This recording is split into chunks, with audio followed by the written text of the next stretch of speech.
So we just got a few more people in the lobby, so I'm just going to try and let them in.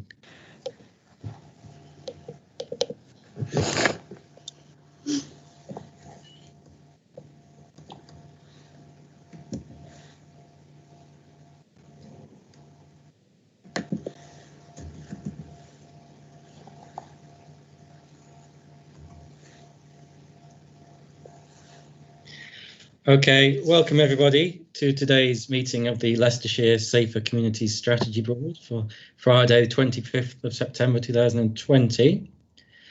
This is the first meeting of the council year, so the first item on the agenda is appointment of chairman for 2020-2021. I'm looking for nominations for chairman, and I can see Councillor Phillimore has got his hand up. Councillor Phillimore, would you like to make a nomination? Councillor Deborah Taylor, please, Chairman. Thank you. Okay. Would anybody like to second that? I'll second that, Chair. Thank you. That sounds like Mr. Parton, is that right? That was me, correct. And are there any other nominations for chair for 2020-2021? Doesn't sound like it. Okay, so everybody happy with Mrs. Taylor for chair? Yeah, okay, Mrs. Taylor, you're appointed chair of the Safer Community Strategy Board for this council year. I'll hand over to you for the rest of the meeting. Thank you, Ewing, and welcome everybody, and thank you for your support. Second item on the agenda is election of the deputy chairman. Do we have any nominations for deputy chairman?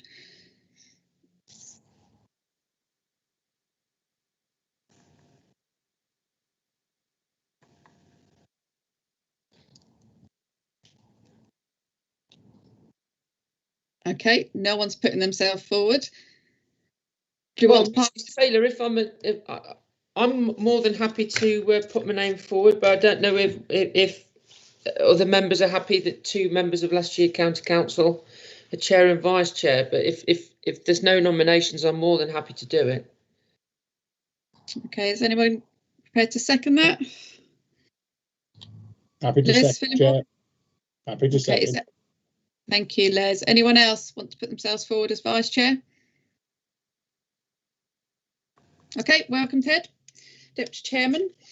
Okay, on to introductions. There's quite a few of us on here. I think we've got 29 at the moment. So I'm just going to run through it on my list of everyone I'm here. If they can just introduce themselves and say what organisation they're from, and then if everyone can make sure they're muted as we go into the meeting so we don't get any interference.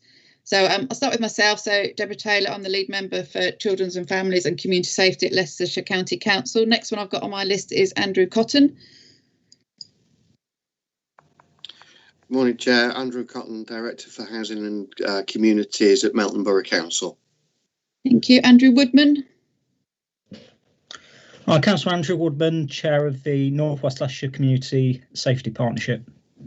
Thank you. Lucy Batchelor. Oh, sorry, good morning. Yeah, DCI Lucy Batchelor from Leicestershire Police. I'm here for the MARAC item, and Kev Wright will be joining us shortly as well. Thank you. Carly Turner. Good morning, Chair. My name is Carly Turner. I'm the Service Manager for Youth and Youth Justice at Leicestershire County Council. Chris Brown. Yeah, Chris Brown, Stronger and Safer Communities Manager at North West Leicestershire. Thomas.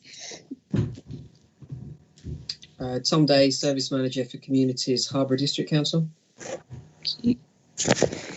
Chris Thomas. Thank you, Dave. Chris, you're on mute. Trouble with my mute, yes. Hi, I'm Chris Thomas and I'm Head of Service for Community Safety and Children and Family Wellbeing Service, County Council. Councillor Harper Davies. Morning, Chair. Hi, everybody. Lee Harper Davies, Cabinet Lead for Charlton Borough Council for Support in Communities and Equalities. Daniel Potter. Danielle's just admin for the County Council.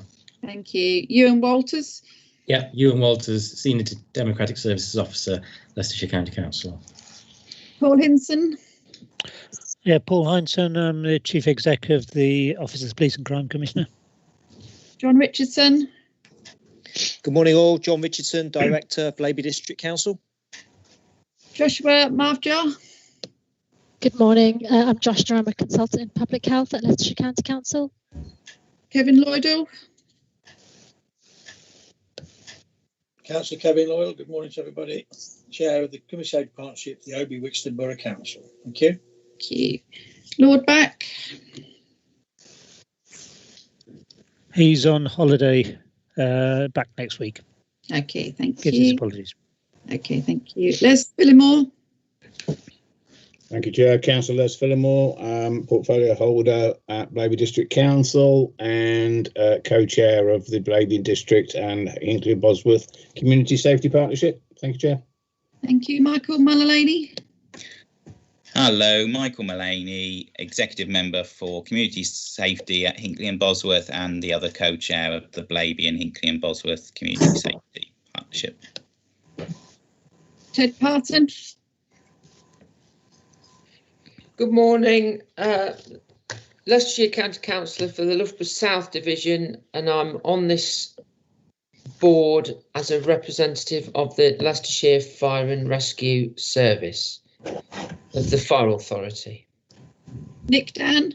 Good morning, everyone. My name's Nick Dan. I'm Head of Mobilisation for Her Majesty's Prison Service and here for one of the items on the agenda today. Shane O'Neill. Morning, Shane O'Neill from Leicestershire Police. I'm here for an item on the agenda, also representing our Crime and Intelligence Directorate. Rachel Garton. Rachel Garton, I'm designated nurse for safeguarding with Leicester, Leicestershire and Rutland Clinical Commissioning Groups. Rick Basra. Morning, everybody. I'm Rick Basra, Leicestershire County Council Community Safety. Julie Robinson. Morning all, Julie Robinson, Head of Neighbourhood Services at Charlton Borough Council. Sharon Stacey. Morning, I'm Director of Community Services at Hinkley and Bosworth Borough Council. Simon Holden. Good morning all, Simon Holden, Leicestershire Fire and Rescue Service Group Manager for Community Safety. Raj Singh. Hi, good morning. My name is Raj Singh, work for Ministry of Justice, Lead Project Manager, presenting alongside Nick Dan this morning on your agenda. Thank you.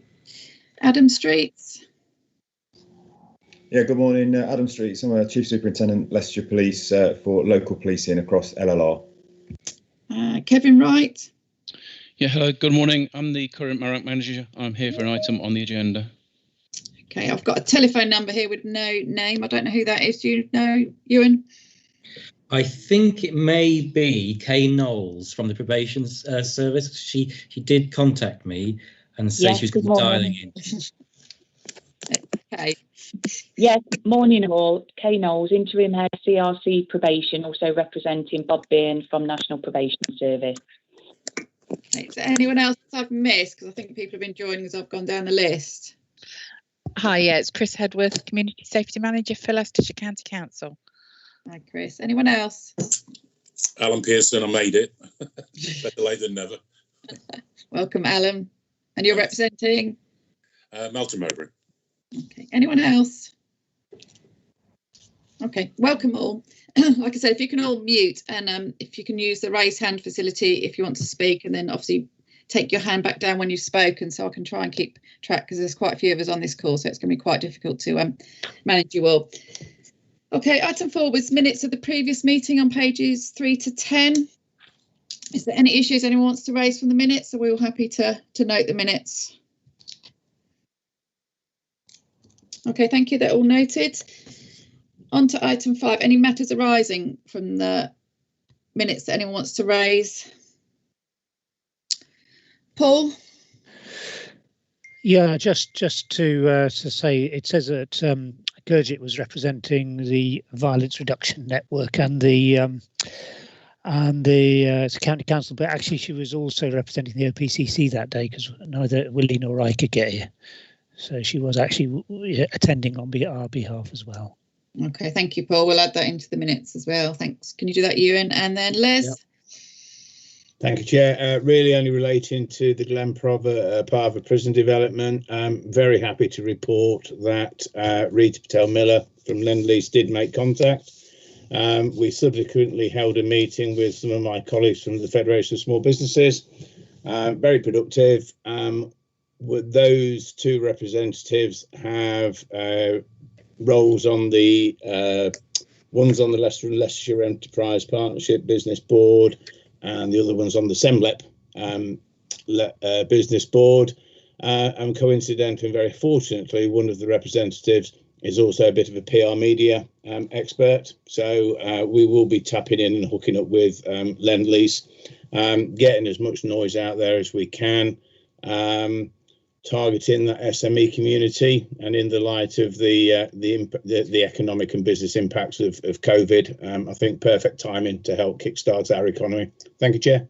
Brilliant. Thanks, Lex, and thanks for taking that on. That seems like it's been really positive moving forward, so fingers crossed that goes. Thanks a lot. Okay, on to item 6. We've got the action log, pages 11 to 16.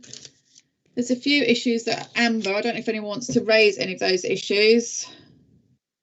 Quite a lot of work's been completed now, and I think a lot of the amber issues are also on this agenda as we go. Is there anything that anyone wants to raise on the action log?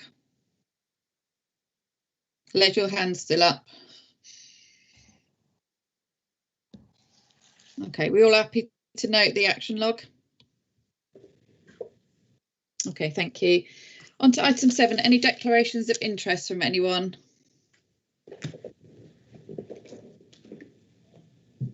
Okay, thank you. On to item 8, Glenparva Prison Update, Ministry of Justice. Raj Singh, I think you're leading this. I am, thank you very much. So firstly, Raj, loading the slides now. That's okay.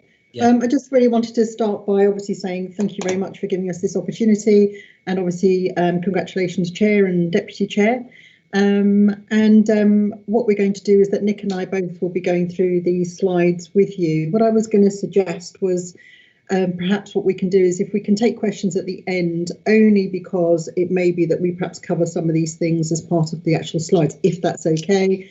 But if you're someone like me and thinks you're going to forget, then obviously not a problem at all. So I think just to start with, just a bit of background. I mean, we have spoken to you and been fortunate enough to actually meet the majority of you in a room, which seems like a long time ago now. But just to say that this is a 1,680 place prison for men. It is a Category C resettlement prison, which is prisoners nearing the end of their sentences. The old Youth Offenders Institute used to be for 811 youths, so a very different environment and setup as you will see as we go through, if you don't know already. The only other thing that I just want to say on this cover slide is you will notice we do not call it HMP Glenparva, and we're very conscious of doing that because we have taken on board all of the community feedback in terms of its name. So most of our, I think all of our documents, etc., do not refer to HMP Glenparva. If we do, it's a mistake, because very much it's about the prison that's being built at Glenparva, and there will be an exercise going out shortly asking people to participate in coming up with names. So something to perhaps do over the winter nights if you're feeling creative. So thank you, Rick. If we can go on to the first slide. Great stuff. So progress so far. So firstly, huge thank you to the council members who've actually helped us with the planning issues that we've had to encounter during COVID, and all the delegated authorities. So thank you for that. In early May, you'll see that works actually began on site to prepare the ground for the main works. That also then included, if you remember, we had some issues in terms of tall trees, orientation of house block, etc. So all of those things were put into place and now form very much part of the design. So what you'll see going forward is a design that kind of represents all of the feedback that we were given and with your help have now resolved. So that happened in May, and what you're seeing now on site is quite a lot of work going on in terms of the land mass and diggers, etc. on the land.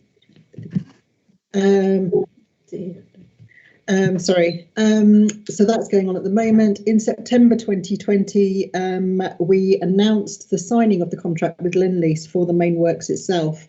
So Lendlease were always supposed to be our preferred bidder, but they have in fact now got the main contract and they've started work.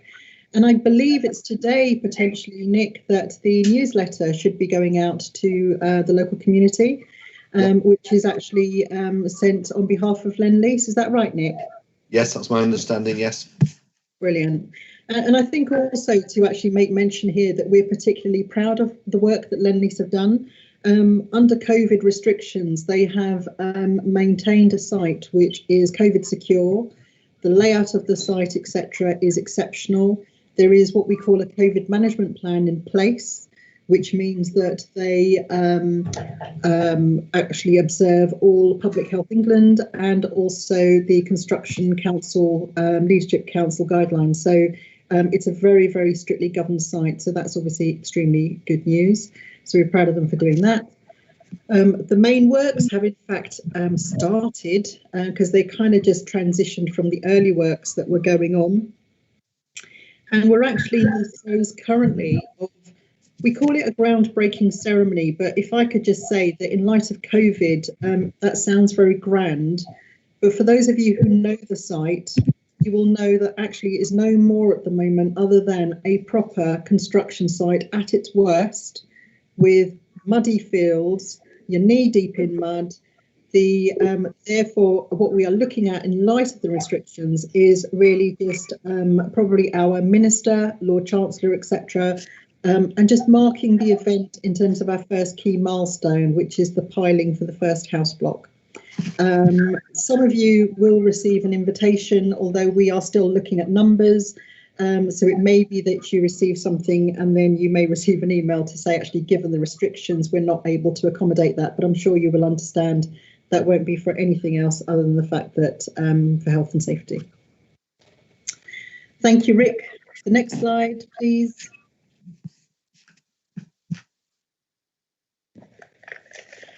So if I can hand over to Nick to talk to us about the up and coming milestones. Nick.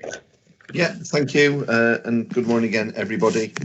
So upcoming milestones, Raj has touched on our activity in winter. We will be looking to launch a naming competition, for want of a better phrase. The new prison at Glenparva is very similar, if not identical in design to that at Wellingborough. We've just gone through the process of identifying a new name for the prison there, which is hoped to be announced in the next few weeks. So our plan is to work with the local media, do a story in there about the opportunity to rename this new prison that will have a specific purpose around resettlement of people from the East Midlands upon release back into the community, back at home, back into employment. The way that we ran it for Wellingborough will be identical to here. We will seek public input into HMP, PS and MOJ. We have a mailbox that we will use, and we will look at names that are offered up by the public. We had, I think, 130 names that were presented for Wellingborough Prison. We will then shortlist that using local people, local community. Will identify a panel to then go through the final selection process, which we will facilitate somewhere. So this will be very much the ultimate name of the prison will be one that has been proposed by someone from the local community, selected by someone from the local community, and then we'll go through the process of approval of that name. So once we have a name, we have to seek approval through the Ministry of Justice, and ultimately, because it's one of Her Majesty's prisons, we have to seek approval from Her Majesty as well. So it can be a fairly lengthy process. We'll start it in winter, but I would like to think by springtime we have a name and we can be announcing it. That will take us on to, at the moment, we are looking February 2021, where we will launch what we call the mini competition to operate the prison.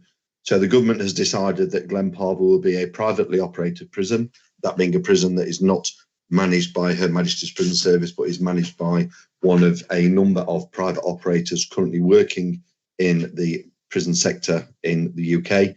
For example, you might know the likes of Serco, Sodexo or G4S.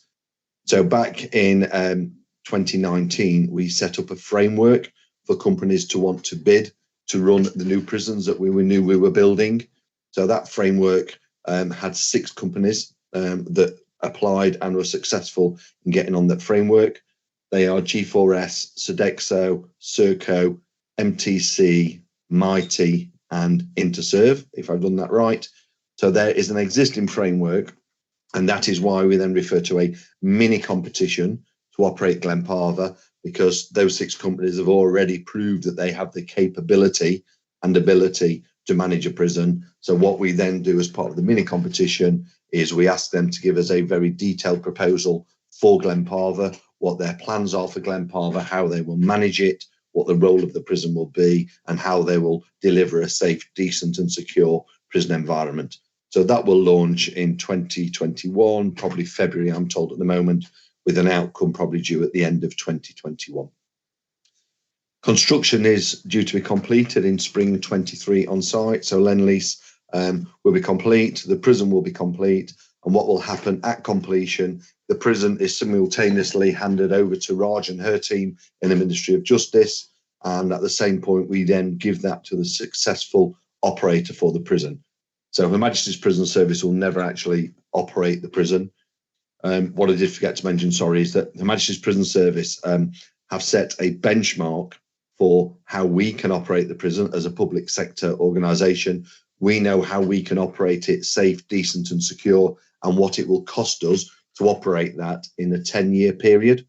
What we do then is set the challenge to the private operators to come in under that and provide a very good offer how they would operate the prison. So the prison service know how we can operate it in line with the rest of our 100 prisons in the country.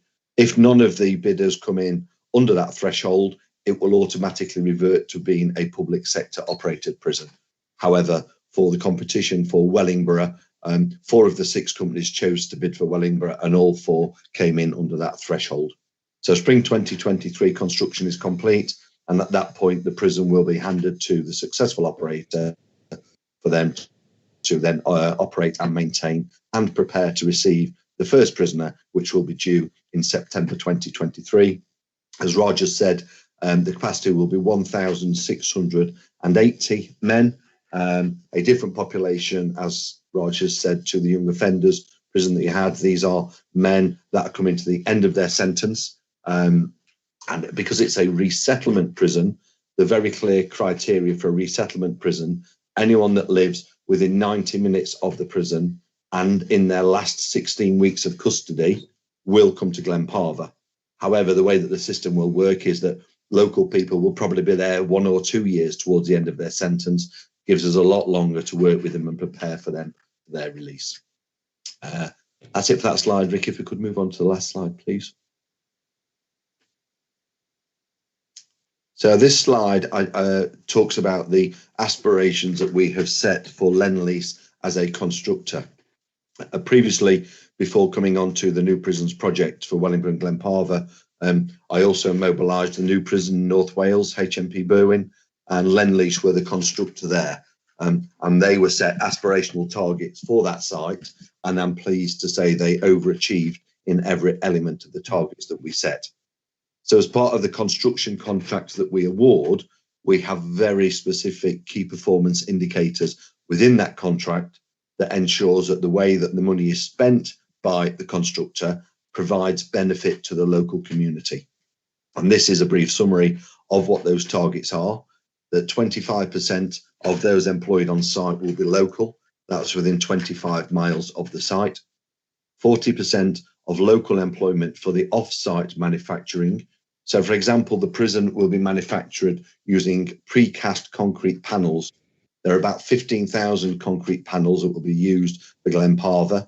So the requirement there is that where they are manufactured off-site, and there are multiple sites around the UK, that the people that they employ on those sites are within a 40-mile radius. And you must understand that some of them are very specialist works that they do around the construction or the manufacturing of the mechanical equipment that goes into the prison.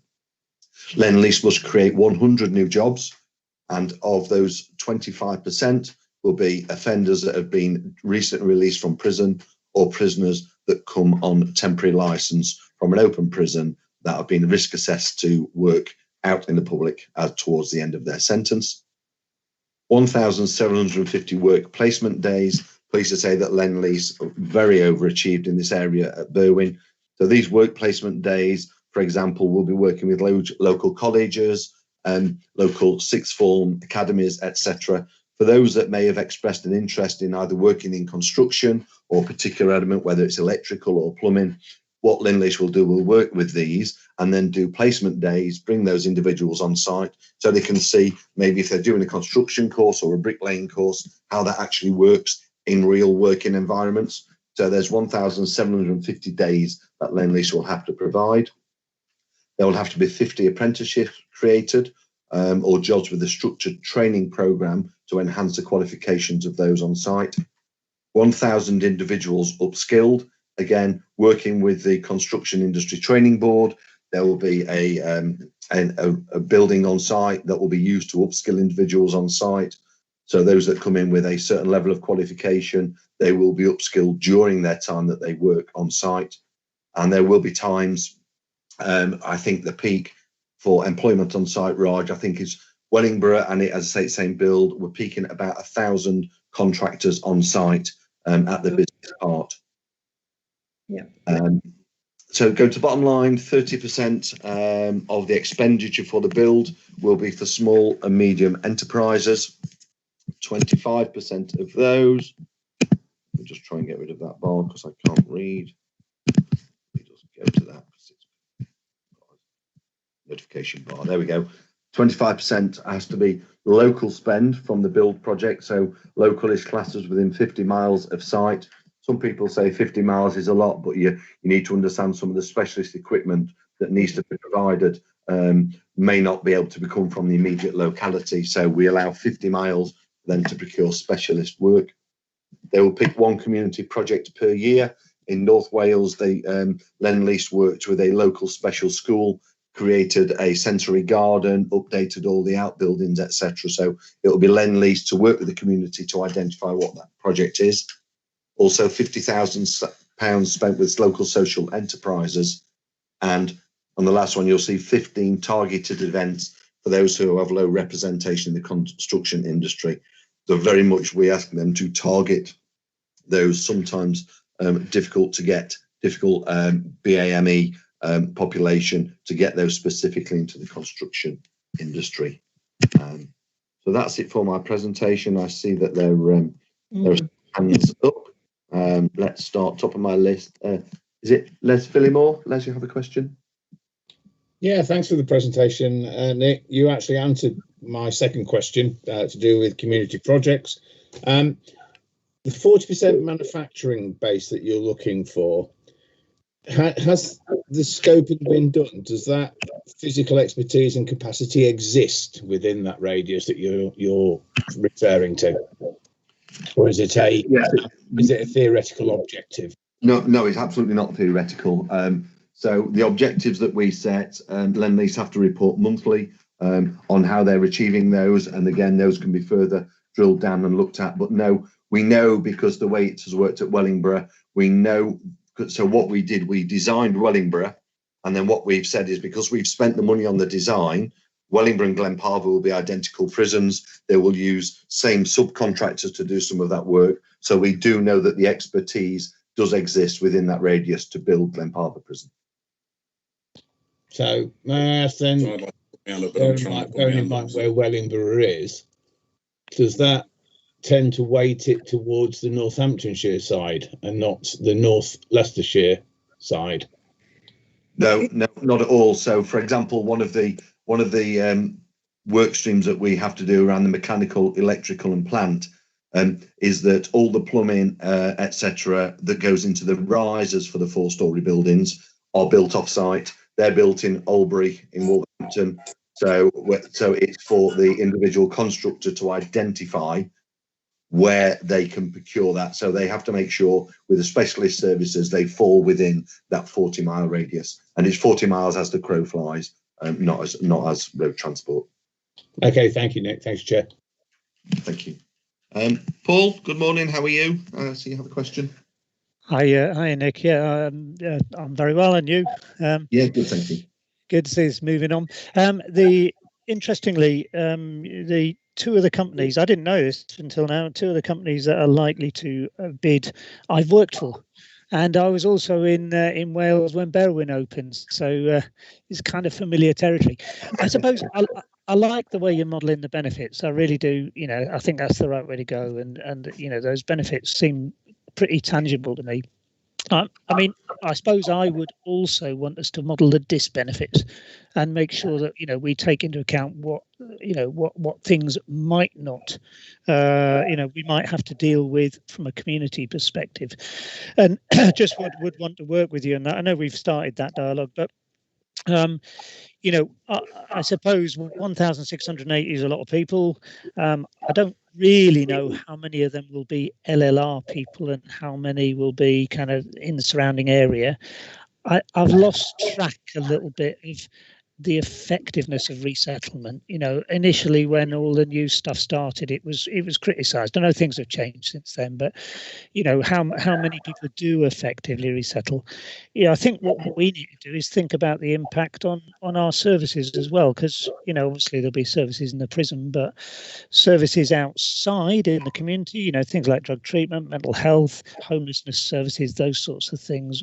I think we ought to have a view on. I mean, there will be an impact on crime, which I think we need to model. And also, one of the things that I've lost track on is do prisons now measure reoffending? That's you know, that's always been mooted and never been done. It was pushed forward probation, but never really worked there. Is that something that's on the cards, or is that beyond the scope of the plan? So there's a kind of range of things. I don't expect you to answer them all, but just kind of what's in our heads, really, the kind of modelling, the wider modelling. Yeah, absolutely. And I'm more than happy to pick this up offline, Paul, meet again and bring some relevant subject matter experts with us. But just to pick up on some of your points there about the 1680 population, anyone who lives within 90 minutes, as I say, of Glenparva, who fits a security category, so category C, which is the lowest risk category for a secure prison, will be in Glenparva. And when you talk about what will an operator actually do, because we talk about resettlement, the bid process that we have is very specifically says this is a new resettlement prison. Resettlement prisons are new to the prison service. We are just reconfiguring our whole prison estate, and a resettlement prison is new. Wellingborough will be the first purpose-built one, then Glenparva the second one. So, for example, the operator that will be operating Wellingborough prison are specifically recruiting into their team housing officers that will work for G4S, but will be purely responsible for working the local community with housing agencies. We have these people that are due to be released. We need to identify them to make sure that they've got somewhere to go. So we are specifically targeting through the operator contract. What will you do to make this a true resettlement prison, including substance misuse services, etc.? So we're definitely targeting those, Paul. And on the final one that I made a note of around the reoffending, no, not at the moment. They don't put that down to individual prisons. And there is that change happening at the moment. So you're probably aware that community rehabilitation companies going and all that work around resettlement through the gate services is coming back into the National Probation Service. And the staffing model for Wellingborough and Glenparva has a specific cohort of probation officers and senior probation officers that will work in the prison and responsible for all that through the gate service. And the operator will also be procuring third-party contracts to support them with that through the gate work. So, but yeah, drop me an email, Paul. I'm more than happy to catch up again and get some more of the detail done for you. And one more hand I see, Mr. Parton. Can I just say before Ted comes in, my hands is not working, but I'd like to ask a question. Oh, that's Alan Pearson, but I can't activate it. There's something wrong with the No system. problem, Alan. Absolutely. Thank you. Ted? Nick, if in the intervening period between now and 2023, when the centre opens, the successful bidder fails or receives poor feedback in an inspection where they're running another facility somewhere else in the country, what mechanisms are built in contractually should there be an issue with the performance of this operator that they would be able to be dropped from running from the contract? So one of the things that we are not allowed to do through the commercial procurement is use previous experience in the custodial sector, because we have new bidders to market, like a company called MTC. MTC currently operate Rainsbrook Secure Detention Centre for children in Rugby, but they've never worked in the adult custodial market. So we're not allowed to use previous experience or the way that they worked in the estate. But absolutely, the contract and the depth of the contract is amazing. It's not something I specialise in, but part of that is how are they going to be performing? One of my roles is how do they mobilise? Are they going to be ready to take the first prisoner? But what we can't use is experience of operating other prisons. But what I can say is that there are 14 privately operated prisons in England and Wales, and the majority of those are in the top 30 functioning prisons in the country. So privately operated prisons perform very well, especially in comparison to some of the public sector prisons. So we can't take failures elsewhere in the prison estate to withdraw from a contract that we are awarding for Glenparva. Okay, thank you. Alan, to you. Yeah, I may be having a different view on this. Recently, over the last few years, private contractors have been actually reported as being totally the opposite of running good prisons. Basically, there seems to be concerns about lack of accountability. They work on an 8 to 10% profit margin. Some of them, most of them pay 23% less than public prisons for public servants. 47% more assaults in private prisons than normal prisons. They house 15% of the prisoners in this country, yet take up 23% of the budget. So I know that I'm not being negative, but that's the research that I see about private, having worked in a prison in another country as a prison officer and working with children in prisons in Australia. I just feel, we're still going down the private sector, and I'm not sure how successful they are. I'd just like your view on that. I'm a public servant since I left school, so please let me run this prison. I'm more than happy to do that. However, I'm not high enough on the pay scale to be able to make that decision. That's where the politicians come in. But when I joined the prison service, I was very much the same. These should be government prisons. That's my own opinion. I have been swayed when I've seen the performance of some of the prisons. You look at HMP Park in South Wales. I think it's 4th in the country. It's got 1,800 prisoners. It's a very high-performing prison. You're right when you look at the costs of operating some of these prisons. So if you look at HMP Park, that was built as a public finance initiative prison 22 years ago. So we are paying for Park, but we're also paying the mortgage on Park as well. So Park's budget, I think, is something like £60 million a year because we are paying the mortgage on it as well. That contract due up in 3 years. When that contract comes up, we will have paid the mortgage, it will become a public sector building, and we will then re-tender the contract to operate that prison. And if it comes in with the modelling that we're doing at Glenparva, it'll be 30 to 35 million pounds a year. So they are more expensive to operate at the moment, but that's because at that time the government went through a PFI programme and the prisons were built with private finance money, and they are more expensive. Yeah, okay. I still feel though, only recently, last year, you know, you saw riots, more assaults in prisons, in the private ones. I'm just saying, they're the figures I've read, they're the information that I'm given, and I wonder why politically then we're not challenging that. When we do contracts with these, do we contractually put in, I think Ted touched on a bit about quality, about these figures. I mean, some prisoners that get, if they work 40 hours a week, they get £2 an hour. I don't know whether that's a good incentive. It's great we have these programs about reintegrating them into society, but a lot of programs after a while we know don't work. We've got a lack of employment. We have people with a lot of prisons, as you're aware. A lot of the inmates have mental and physical issues, such as ADHD, dyslexic, dyspraxic. It's amazing how we put these people in prison in the first place. But all these issues make them difficult to employ when they leave, considering we're not even employing, we're struggling with people with minor physical disabilities to get them work. So taking that all into account, it still concerns me that this private side of it, you know, I just think we need to challenge it. That's my view anyway, personal view.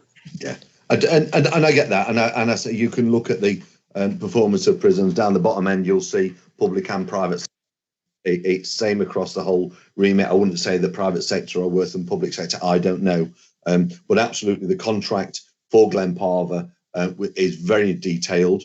One of the things that we've done through the operator competition for Wellingborough is ask the operators to tell us what they're going to do to add value to it over and above everything else.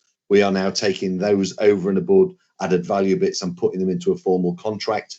So it is very much a detailed contract, and we have just appointed what we call the controller for Wellingborough. So the prison service employs someone called a controller. That is a senior manager that oversees the contract on a daily basis. Any failures in that contract on a daily basis are dealt with by the controller. The controller for Wellingborough comes to us with 14 years of experience of managing a contract in a private prison. So it is a very detailed contract, but yeah, there are ups and downs to every contract. The healthcare element that you've touched on. So the NHS service for Glenparva will be directly commissioned by the NHS. That changed a few years ago. So health is not part of an operator contract for a prison. It is commissioned by NHS England Innovations. We've already got the commissioner now working on the contract for Wellingborough. So that is a directly commissioned service from the NHS in line with national standards for custodial healthcare services. Okay, thank you, Nick. I've got Andrew Goodman just indicating he'd like to speak, and I'll take him as the last speaker, and then we'll move on. Andrew. Thanks, Deborah.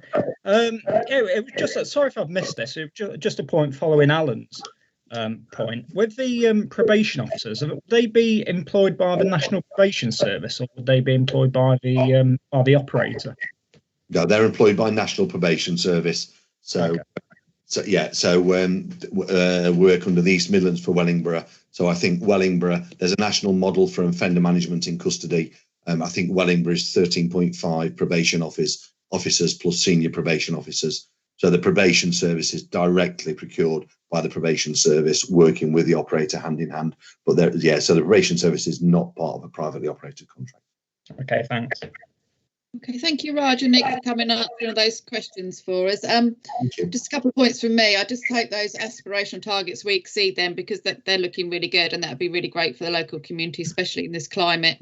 And you did touch on COVID, and I take it that we haven't been delayed at all by COVID. You know, what Raj was saying, you've managed to keep things on track. So that's really good news as well. I think it'd be good for you to come back at some point, whether that's sort of in the spring when you've got some further up details, but I'll let you speak to you and when you think are good times to come back to the board and update us again. But thank you very much for your time. Thank you for coming.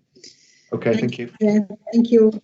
Okay, we'll move on to item 9 now. So this is the performance 2020-21 quarter 1 report, and I think we've also got a supplementary So the first report is pages 21 to 26, and then we've got a supplementary on violence with injury. And Rick, you're taking us through this? Yes, Chair.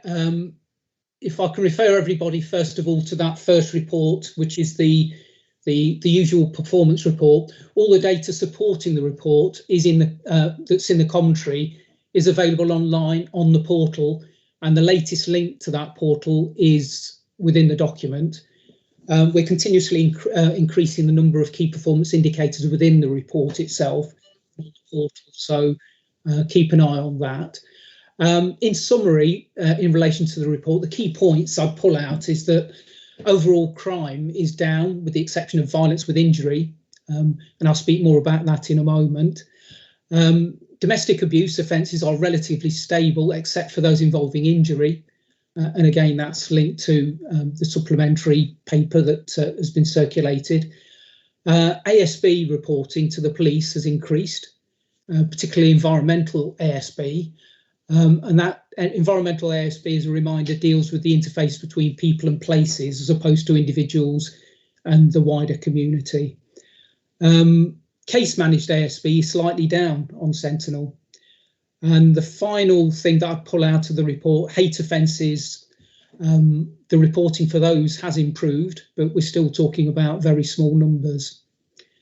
If we go into the actual 5 categories, the reductions in crime, there's been large reductions in domestic burglary, particularly in the last quarter. There's been a similar trend in relation to vehicle crime, and the reductions are reflected in the overall crime rate. The fly in the ointment, as I've already said, is the violence with injury rate, which has been going up for the last 4 quarters.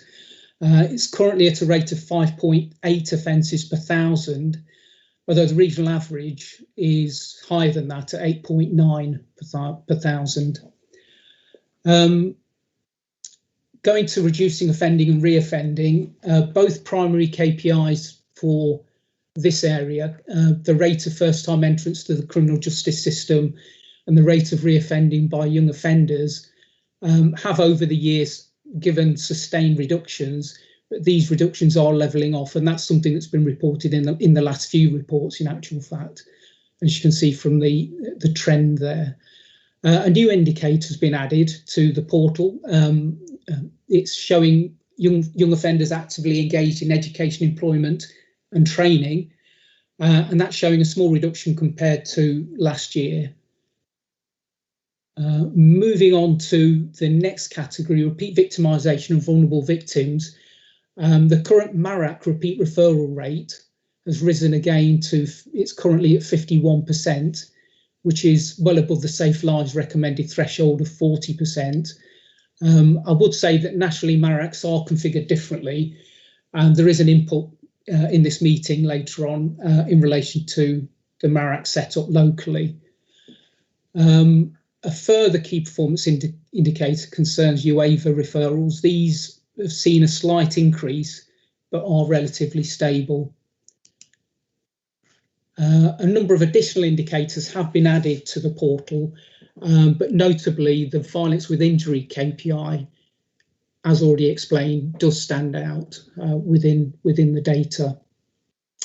The 4th category, ASB and satisfaction, we've again expanded the data set that looks at ASB performance. Survey data looks at victim satisfaction, and that's showing a positive trend. The more objective data, which can be separated into 2 areas, the police data and the Sentinel data. And as I've already explained, there's obviously an increase in the reporting to the police, but a slight reduction in the reporting on the case managed ASB on Sentinel. There is obviously some duplication between those data sets. Moving on to the final category, preventing terrorism and radicalisation. For this KPI, we look at hate crime and incident reporting and survey data. In relation to the hate crime incident reporting, it's acknowledged that there's been a substantial underreporting in the past in relation to hate crime reporting, but we are heading in the right direction. Currently, we're sitting at 0.99 offences reported per 1,000 compared to 0.78 offences last year. But those figures are very low still. And the final area that we look at under this particular category, the survey data, which looks at how well communities get on, is marginally better than last year's survey feedback. That's the report itself, and I'll pause there in case there's any questions. I can see that. Yeah, I've got two people in. I just want to say, because I know that it was concerned at the last board meeting about the MARAC. If any of you have questions about the MARAC, can we just save those till item 11? So I've got Les indicating first. Thanks, Chair. Rick, it's just and you mentioned another bit about hate crime, which I know is also in Paul's report. So I'll link the two together, and you can both answer them potentially. Violence with injury. Do we have any feelings, views, data as to how much of that relates to what we know is an increase in domestic abuse? As in, you know, is part of that source actually still within the home, and it's then spilling out into the public domain? Do we have any feelings about that at all? Yeah, in the supplementary report, there is a breakdown. The actual violence with injury figures, there is a breakdown, and it does show some domestic abuse violence with injury within that. And I can talk about that in a moment.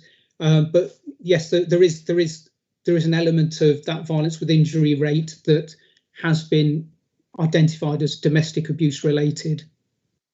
Okay, thanks. And then the second question then relates to hate crime, and I might be being really naive here. Is this purely physical, public domain verbal, or is it also inclusive of what's happening on social media in the virtual world? Well, hate crime can cover any of those. If a person perceives that they have been victimised as a result of their particular belonging to a particular group that is protected under the legislation, then they can report that as either as a crime or an incident, and it can be any of those various sort of categories of offence that you've just described. Yeah, but do we have a feel for what that balance looks like? You know, it's very easy to be rude and offensive on social media. You do that in the public domain, the risk is you get slapped back. I'm just curious if is there a feeling of how much is in the cyberspace and how much is actually physical? I don't off the top of my head, but I can certainly look into that to see if there's any nuances to the data. Rick, Chair, I think that'd be actually quite interesting to see how that balances out. Yeah, I'll look into that. Okay, next I've got on the list is Paul. You're still muted, Paul. Sorry, I took my hand off and then forgot to unmute myself. Coming back to the violence with injury, so this has been on our, part of our discussion with the police for a long time. I noticed Shane put his hand up. He's put it down again. So hopefully I'll do justice to you, Shane, wherever you are. Yeah, he's put his hand up back up again.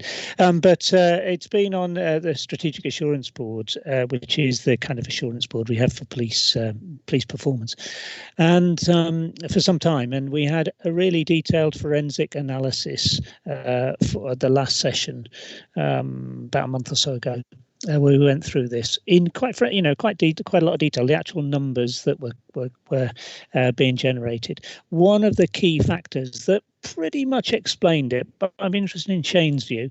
One of the factors that pretty much explained it was the kind of change in recording practice, which effectively moved an awful lot more up from common assault into ABH, and that moved it into the violence with injury category. That was a very detailed report. What I'm wondering is whether it'd be worth sharing it with this group. Obviously, I'd need to get approval for that because the Strategic Assurance Board is a private board. It's not a public forum, but it was a really quite enlightening piece of work. So I just thought I'd offer that as a kind of way of helping people to understand what actually the background is behind this. I mean, Shane may have more to say on that, but that was the core of the analysis. There were some other elements, but that was the core of it. Do you want to follow on, Shane? And I'll take thank you, Chair.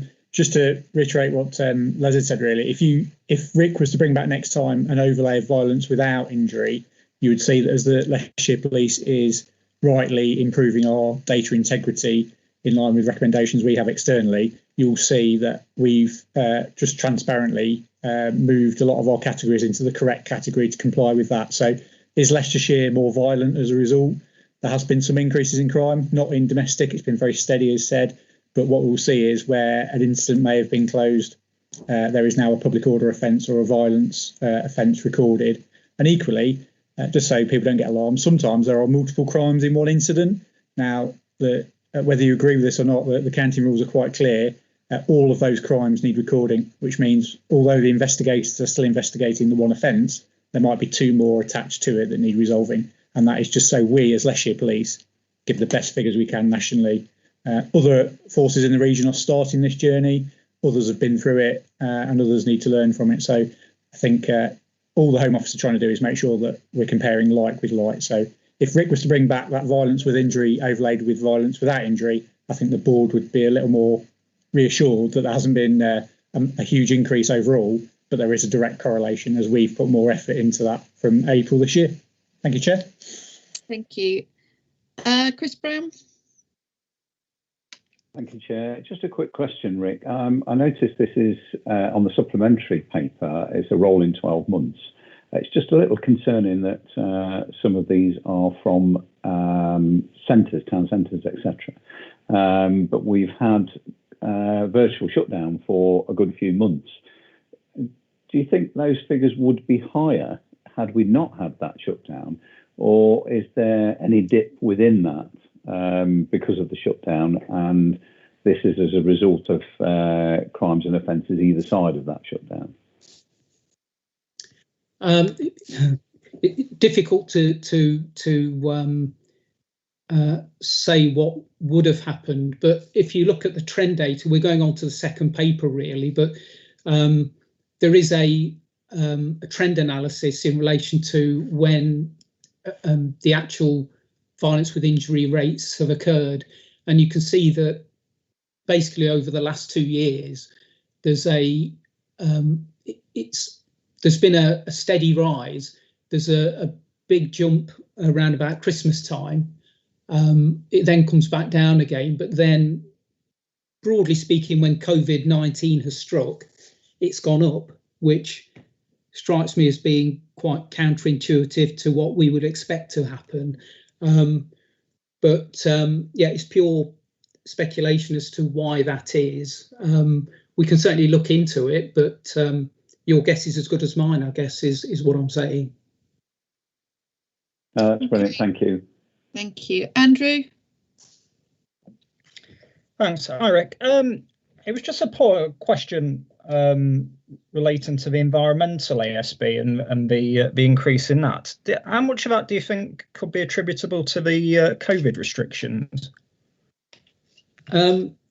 Again, speculative, I guess, but potentially. I mean, I suppose if you can compare it to the other two types of police coding for ASB, personal, perhaps with fewer people out and about in the community, that compared to the environmental maybe is not as high, and it could well be that the environmental ASB, which broadly speaking is in relation to the wider community, has then gone up.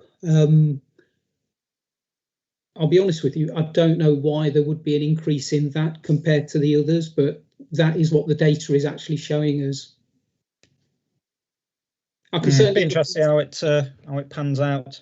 Yeah, what I will do is I will speak to a subject matter expert that can perhaps shed a bit more light on the data. Okay, thanks. Last week I've got on this bit is Ted. Rick, thank you for this report and your hard work. With some of the bullet points, though, we we could add numbers. So, for example, on ongoing trends in crime as follows, the residential burglary rate, and it's understood that all of these figures are on the tableau, but for the purposes of the reports going forward, could we for something with especially burglary business? I mean, that's quite pertinent because of when we were in the country was in lockdown, of course, there was I know Leicestershire Police had certainly in Charnwood, they had a strong social media presence, that they were patrolling town centres, they were patrolling industrial estates, and they were protecting people's businesses and national companies, their infrastructure, whilst they were ostensibly empty. So figures for that would be certainly in the auspices of the summary report would be interesting to have, and certainly with burglaries as well, because, for example, in the point 8, to repeat, we have figures for violence with injury. We also have vehicle offences, but the burglary rate wasn't there. Is that something that for the next report you'll be able to do, please? If the board wishes me to put the data in, I'm more than happy to do that. There was previously quite lengthy reports that were produced for the board with all the data in it. What we've now moved to is the portal, which has much wider sort of set of key performance indicators within them, and they include burglary and the commercial burglary rates and so on and so forth, and they can be broken down by district. The actual report itself, we deliberately actually went to exception reporting to reduce the size of the report and basically focus on the particular issues that were highlighted as being of particular concern. But certainly if you want me to go back to putting in more data, I can certainly do that. Ted, I think the dashboard, I think, is a lot more useful for us to offline, is to look through and pin down your particular area or a particular area of crime that you're interested in. I don't think we want lengthy reports coming to this board, but I'm happy with the way it is. If the board don't agree with me, please say so, but I think the dashboard is a lot more useful for us to look at our own particular areas or across the country as a whole than having lengthy reports. But I'm happy with the way it is, to be honest, Ted. But if the board want more detail, they can have it, but we don't want lengthy reports coming here. It's understood that we don't want to take up too much of Rick's time with long reports. Could I ask, therefore, that in the headline figures you report the burglary figures, given that they are for the general public, probably the first figure a member of the public would look like. It's understood this is not a public forum, but of course burglary is something that we all are particularly keenly interested in. Yeah, more than happy to do that. Okay, Rick, do you want to go on to your supplementary on violence? I know we've had some questions already, but do you want to pull out some issues that you want to pull out on that one? Yes, absolutely. Broadly speaking, the report outlines additional information in relation to the offence of violence with injury. It defines what's within that category and what isn't, and it shows the performance breakdown, the trend in relation to the offence, which is a fairly limited breakdown, but it also outlines the locality of offending. Section 1 of the report explains what is and what's not included within the statistical definition of violence with injury. Most are pretty obvious, but there are some offence categories that are less apparent. The two lists that you'll see in the report are the definitive ones that are used for these statistical purposes. It's to be noted there's no prerequisite for a weapon to be used for this particular offence. And I know I mentioned that in particular because I know that at the last board, there was a request for information regarding the types of weapon used, if any. Unfortunately, that information isn't available to me at this time. It would mean going into each report to have a look. to see if there was a weapon used. Moving on to the second section, which is the performance, as I've outlined already in the previous report, it's 5.8 offences per 1,000 compared to the regional average of 8.9. That equates to 4,027 reports. That's a 29% increase compared to the previous rolling 12-month figure. You can see there that there's a chart which basically, there was a question asked just a moment ago around domestic violence with injury within the offence category, and you can see there the percentage of domestic violence offences that form this particular offence. So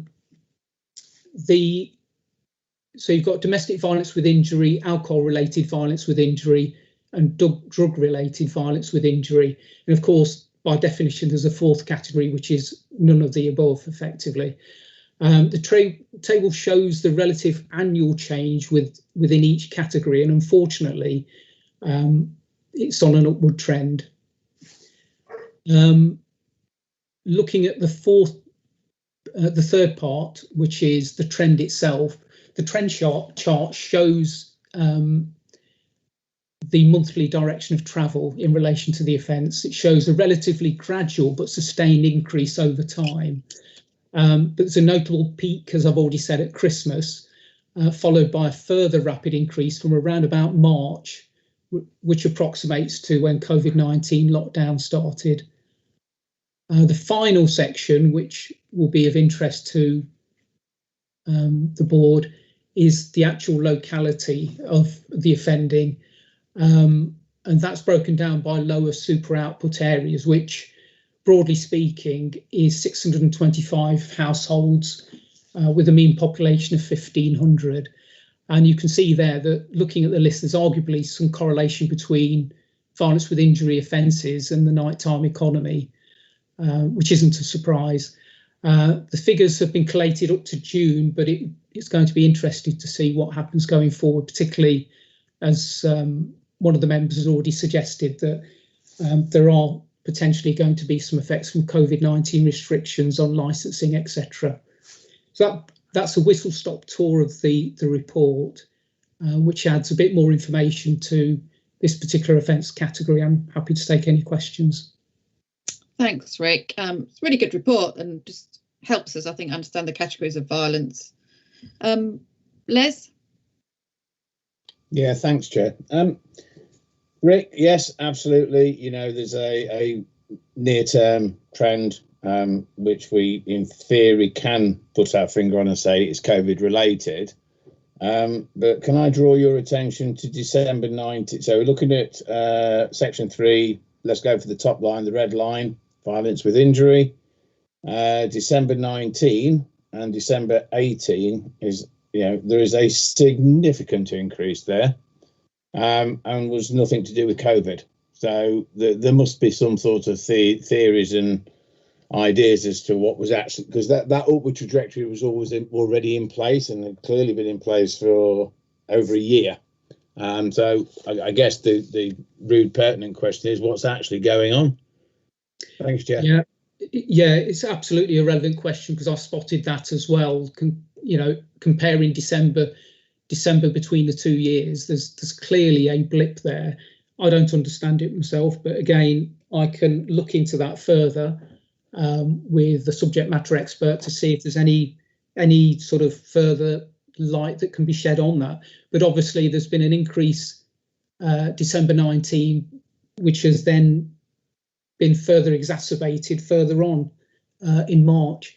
But certainly, yes, you're right. Compared to the previous year, there's a rather sharper rise in December.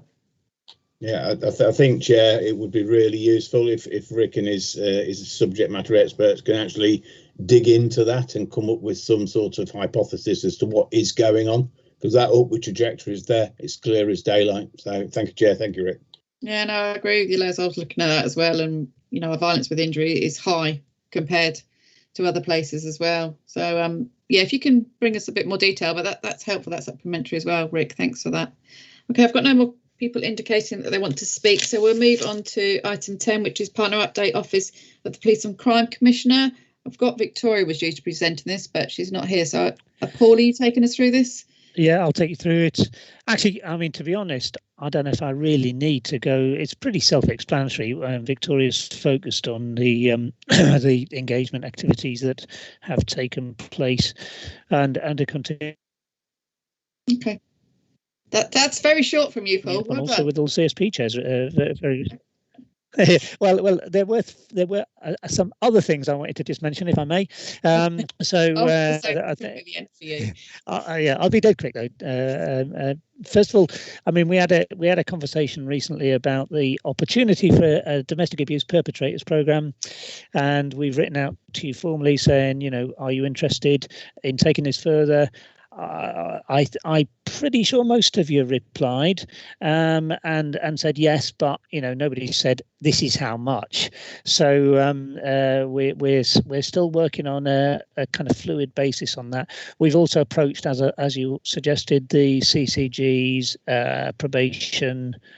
I can't remember who else, but we've approached a number of other organisations. At the moment, it's still looking viable, and we've got the approval from the Home Office to put our bid in without having nailed down the costs, which is actually quite an achievement. So that's still live, that's still going forward. I mean, at some stage, you know, we'll all have to put our hands in our pockets if we want it to work, and we, you know, at this moment in time, I can't tell you exactly how much that'll be, but it's still progressing.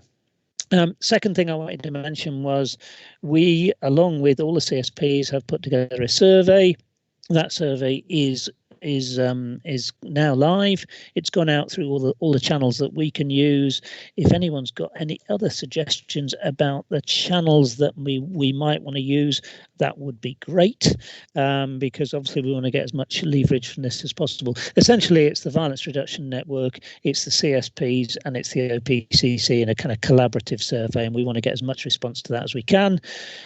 We've also told you previously about a leadership programme that's mentioned in Victoria's report, but only a kind of tiny bit at the end.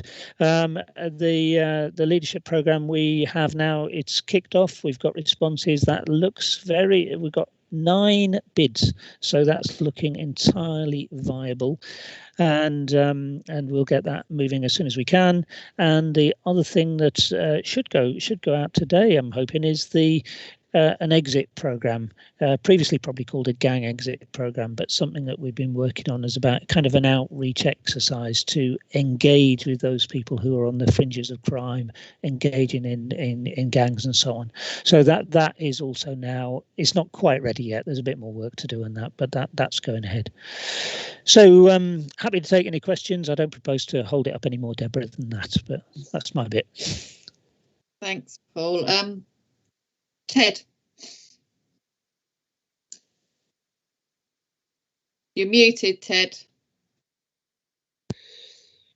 Please, would you expand on the engagement project? What does that actually look like, and what staff would you use, and from where?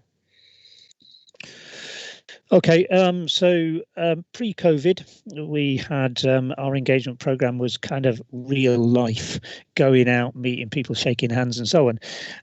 Obviously, post-COVID, we've had to change that, and you know, if anyone who knows Lord Back will realise he's not most naturally you know, comfortable in a digital environment. So that took some doing, but essentially what we do is we engage with relevant groups. There are, and we've done it all the time. So we've had regular slots where we'll go out to local neighbourhoods, local youth groups.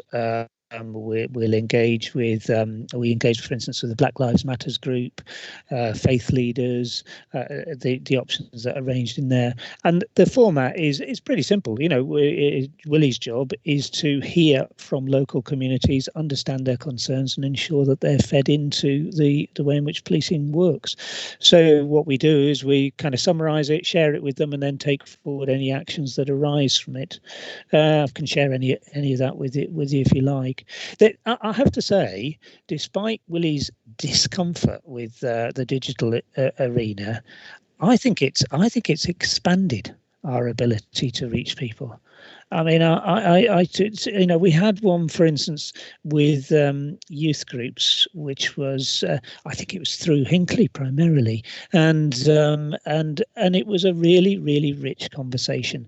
And these young people who, previously you get them in the room, they look like frightened rabbits, and you don't get a word out of them. It was hard to stop them, and so we got a really, really good conversation.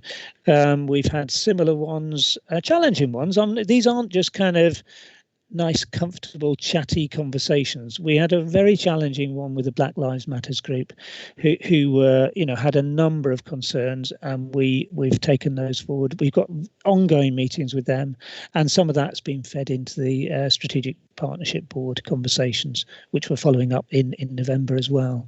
So they're about hearing what people have to say, engaging with groups, and following up the actions that they raise to ensure that we're responsive, particularly through policing. Does that help, Ted? Thank you very much. That's a comprehensive answer. But you are taught. How do you talk to younger people, like youth groups and sixth forms and year 11s? Okay. What young people have got to say. We have done that in the past. What we've done is do that through a youth commission. So we had our own commission, and that worked well. In fact, we've had one of them is now working for us. So it's a profitable route to follow. But what we found was that actually the people we recruited through our youth commission tended to be quite well educated university people who probably weren't giving us a kind of insight into the edgier side of life. We did do some engagement with a young adult offender project that was based at the YMCA, and they certainly were very edgy. That was an interesting experience. But what we've done now, Ted, is we've moved more into a fluid arrangement where we engage with whichever group we can access. Sometimes your own group, so Leicestershire County Council, Leicester City Council groups, Hinckley group, YMCA groups, any informal group. So we've got a kind of fluid membership. We don't have a fixed group that we sustain for ourselves anymore. So we've had a lot of conversations with young people. We tend to get more by doing that than by waiting for people to, engage with us, write to us and so on. You really have to reach out and find ways of talking to people. And I have to say, with young people, the digital medium has been a more profitable route than we've had in the past, if I'm honest. Thanks, Paul. I think I've certainly found that within Leicestershire County Council that the young people that we're working with, they're much more comfortable over the digital network than us older generations are, and they have been a lot more engaging through that. So I think that's something learning we need to take forward and keep hold of that we can reach out to wider people through their digital network, and that's how they prefer to speak to us. I think picking up on Ted's points, the violent reduction unit, the work they're doing is starting to go out more into schools, which I think was the missing piece that we've had for a long time within community safety. So I'm hoping that some work comes from that with them working with the schools, and we get some feedback from there. So I'll be interested with that going forward as well. I would ask everyone to promote the survey that's gone out within their own areas. And just regarding the bid as well, do you know when we're due to hear whether that's been successful? It was just helpful for everyone. I know you're speaking to other people, but the districts as well. If you're going to be banging on their doors for money, they need to know, when they start their budgets, if there's any room for that. So if you can just pick on those points, Paul. Yeah, okay. Well, picking up on the bid first, I need to check with Simon, but as far as I'm aware, it still says on the portal that we've got a bid through to go live on the 1st of October. Well, that's clearly not viable, is it? I mean, but that's what it says. So that's all we can go on. They have extended I think I said at the last the meeting we had, they've extended the timescale for putting in the application. I think initially it was 21st of September. It's now 29th. So next week, we're imminent. I mean, your guess is as good as mine when we'll hear. But, if the 1st of October deadline is anything to go by, they clearly can't delay this. So I think it'll be a quick turnaround. And the feedback we've had, to be honest, is that most of the other OPCCs haven't been able to put anything together because it's too complicated. They've made it too hard. That's why I was particularly keen for us to kind of pursue it come what may, because I knew they'd have to be flexible in how they dealt with it. So my guess is it'd be within a month. My guess is that we will find out within October. But I'm making that up. I don't know. On the schools thing, the Mentors in Violence Prevention. That's been one of the schemes that the VRN has dealt with through schools. Now, Grace will be able to tell you the numbers. I can't tell you the numbers off the top of my head, but a lot of schools have engaged in that, and that I think that kicks off pretty soon. I'll come back to you. I'm in dialogue with Grace as we speak, so I'll find out when it kicks off. But a lot of schools have taken that up across the county and in the city.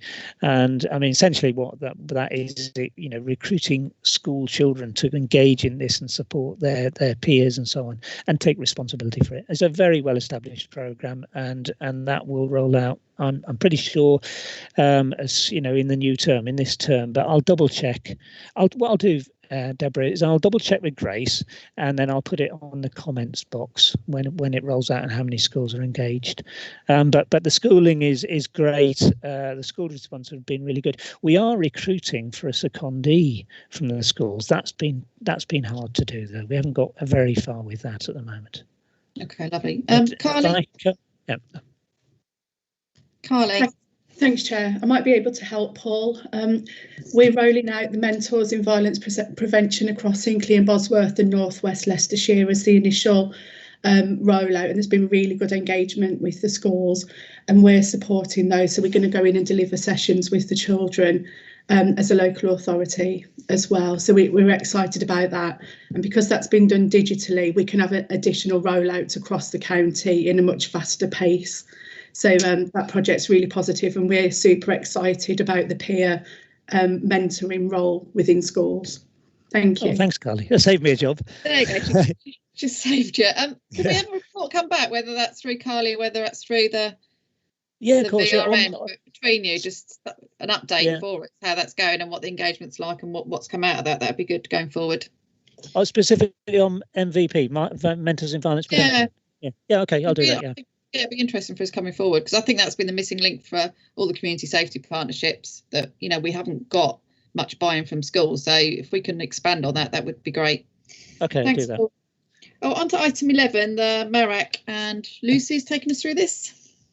Yeah, good morning, everybody. So I'm chair of the MARAC operations group for LLR, but I've brought Kev right along today, who is very much the subject matter expert as the MARAC manager. So Kev's going to talk us through a PowerPoint presentation. I don't know if that could be brought up on the screen.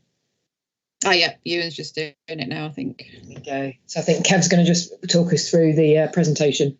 On the top of the screen, it says you can take over the presentation. Can you see that? Do you want to do that, and then you can move it through it yourself? Yeah, I think Kev can do that if he's there.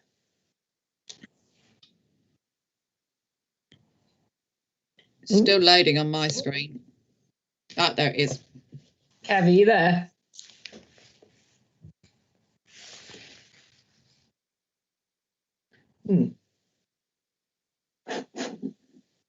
Has Kev dropped out of the participants list? He's clearly timed that well, Lucy. Yeah, he has, hasn't he? He's on mute, I think. He's not listed there. Oh no, he is. Yes, he is there. I don't know. He's muted. So is he talking to himself? Is that any better? No response. Oh, there he is. There you are, Kev. Yeah. Oh, crikey. Yeah, I've got 3 mute buttons. Don't ask. Right, I tried to turn my video off as well because it keeps saying I've got poor audio output, so I do apologise if it does cause problems. Good morning, everybody. I don't know how to take control of the PowerPoint. It should be the top left of your screen. It should say, "Do you want to take control?" No, I don't have that. Okay, so I'll change the slides for you then. Okay, thank you. So obviously, if we can go to the first slide then. I did send a report in June, which I think came to the board, and there was a few questions from that in relation to concerns around the repeat figures that were coming out, and concerns around how that might look compared to regional. So what I did is I spoke with Rick and obviously agreed to put together this PowerPoint with a little bit more of an explanation as to why we are where we are, and hopefully at the end of this PowerPoint, it will have explained the situation as to the fact that the comparison stuff that comes out of Safe Lives is inaccurate, and they've agreed that with me this week as well, and they've gone back to have a look at it. So we'll go through the slides, and then I'll give you a little bit of feedback what I've been doing with Safe Lives and regional partners. So basically, why is it important to identify the repeat cases? Again, this is all old data, the figures that's given here. Work completed nationally with a number of agencies and Safe Lives informs us that around 60% of victims who receive specialist support through a MARAC process experience a cessation of abuse. This tells us that approximately 40% experience ongoing abuse from the perpetrator. Now, the last time they did any work in relation to the figures was pre-2007. And obviously, all of the MARACs since then, since CARDA was the original governing body and then Safe Lives, have never really revisited that. And MARACs across the country have evolved and changed in different areas. So although that says around the 60% and the 40%, I feel that we're more accurate in LLR, and I'll come to that in a bit.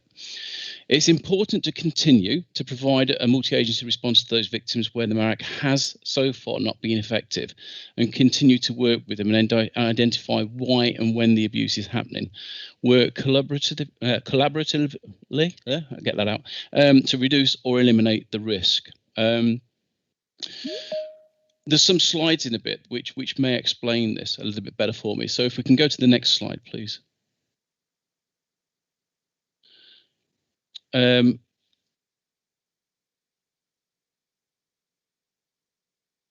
that's slide 3, yeah. MARAC is a systematic multi-agency response to victims assessed to be at risk of serious harm or homicide. Agencies need to continue to work together, especially with the repeat cases, to resolve challenges and barriers preventing the effectiveness of the MARAC. That information is sourced direct from Safe Lives. If we go to the next slide, please.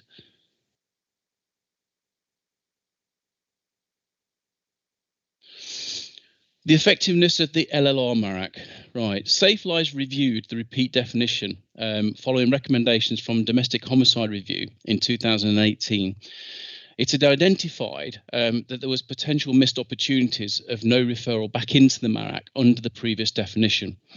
And as such, they widened the parameters of it. This was the first time that the definition had been reviewed since 2007.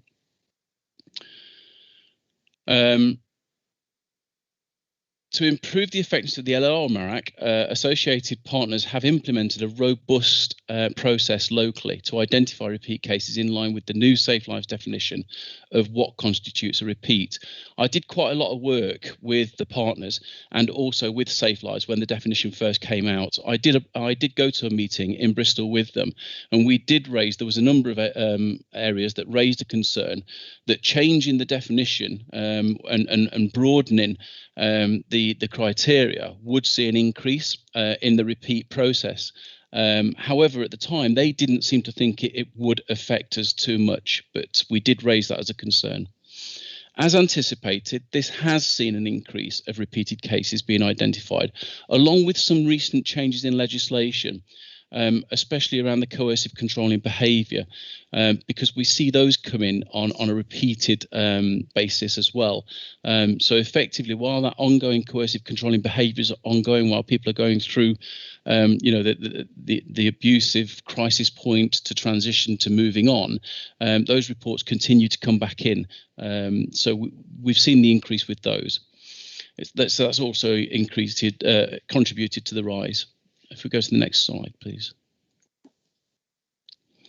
So Safe Lives recommendations for repeat cases currently indicates figures between 28 and 40%. This is a benchmark. It's not been changed, unfortunately. So this benchmark has not been changed post the repeat criteria of the definition. And this is where I have gone back to Safe Lives and challenged them again in respect to this. Because clearly when those figures go out, they go out nationally. And when you look at all of the other areas, there are some areas that have got a 17% repeat rate. And then there's obviously yourselves who are written around the 50, 51% and others around the 49%. And clearly the whole range between there with the other forces.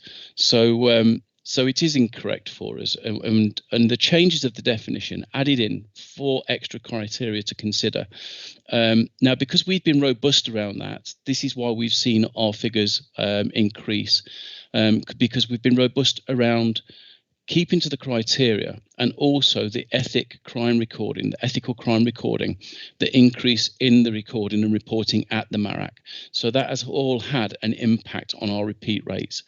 Unwanted direct or indirect contact from the perpetrator or the family. The previous definition, there had to be a crime before it categorized it as a repeat. Now it does not have to be a crime. So repeat will now come in even if there's no crime being committed.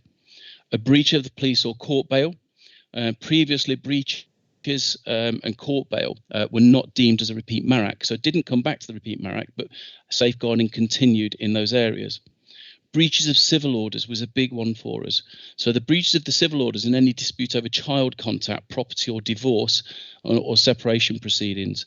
So again, where these get reported to your outreach services or your IDVAs, and there's been a previous MARAC, they will now bring those back in as a repeated case. Whereas previously they wouldn't have come back in, they would have dealt with those and continued with their safeguarding advice and guidance. But now it has to come back in as a repeated case for MARAC. So the criteria alone would see an increase in the reasons for referring a case back to the MARAC, coupled with the new legislation of the coercive controlling behaviour. The benchmark recommendation figures from Safe Lives has not been reviewed and remains at an expectation of what a repeat should look like pre the changes. If we could go to the next slide, please.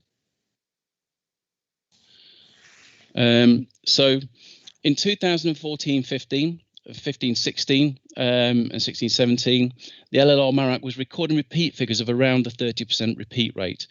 That was when we were working to the pre-definition, and effectively that then brought us in line around the area of the repeat process. Hence, when we knew that the changes were coming and widening the parameters and the extra crimes coming in, we knew the repeat rate would go up. The changes made by Save Lives were anticipated to increase the repeats, as clearly more cases would be identified through the extra criteria set. Locally, the introduction of the daily MARAC has also contributed to these increased figures, basically because it's better recording. We've got better recording, it's more ethical reporting and identifying of those cases to be referred in, and this should be viewed as a positive measure. If I can try and explain what used to happen in the weeklies MARACs and the bi-weeklies and the monthlies. You would have a MARAC case come in, you would be working to the pre-definition of a repeat. So what would happen is you would have a MARAC where there'd probably been 2 or 3 incidents. Those 2 or 3 incidents would only come back into the MARAC once. So that would then be recorded as once for the repeat. So once for the repeated incident. But actually what happened is you'd had 2 or 3 incidents during that period of the referral for it coming back into the MARAC. And on occasion, and on a number of occasions, those incidents weren't discussed. And as a result of that, there was a gap in the information for the safeguarding, which was quite important. With the daily MARAC, they actually get recorded, they get reported, and they're brought back in at the earliest opportunity, sometimes within a couple of days, because what's happening is at the crisis point and the ongoing arguing between the couples or the issues that are going on within the family are coming back in through the agencies quite quickly. So they're coming back in as a repeat very quickly, and those agencies are able to look at that and obviously direct their services of what's required far sooner than previously. Previously, we when I did the review and looked at it, you were looking somewhere between 6 to 8 weeks before the services were actually getting geared up to go back into work with them. Now, I can literally say to you, on most of those cases that we have, those agencies are geared up and back in working within a week. So it really is starting to show. We've got the repeat rate going up, that's great, but it also is a good indicator to us. And when we come to the slides, I think that'll explain it a little bit more to you when we come to the charts. So it's all about the better identification as why it's gone up a little bit. If we go to the next slide.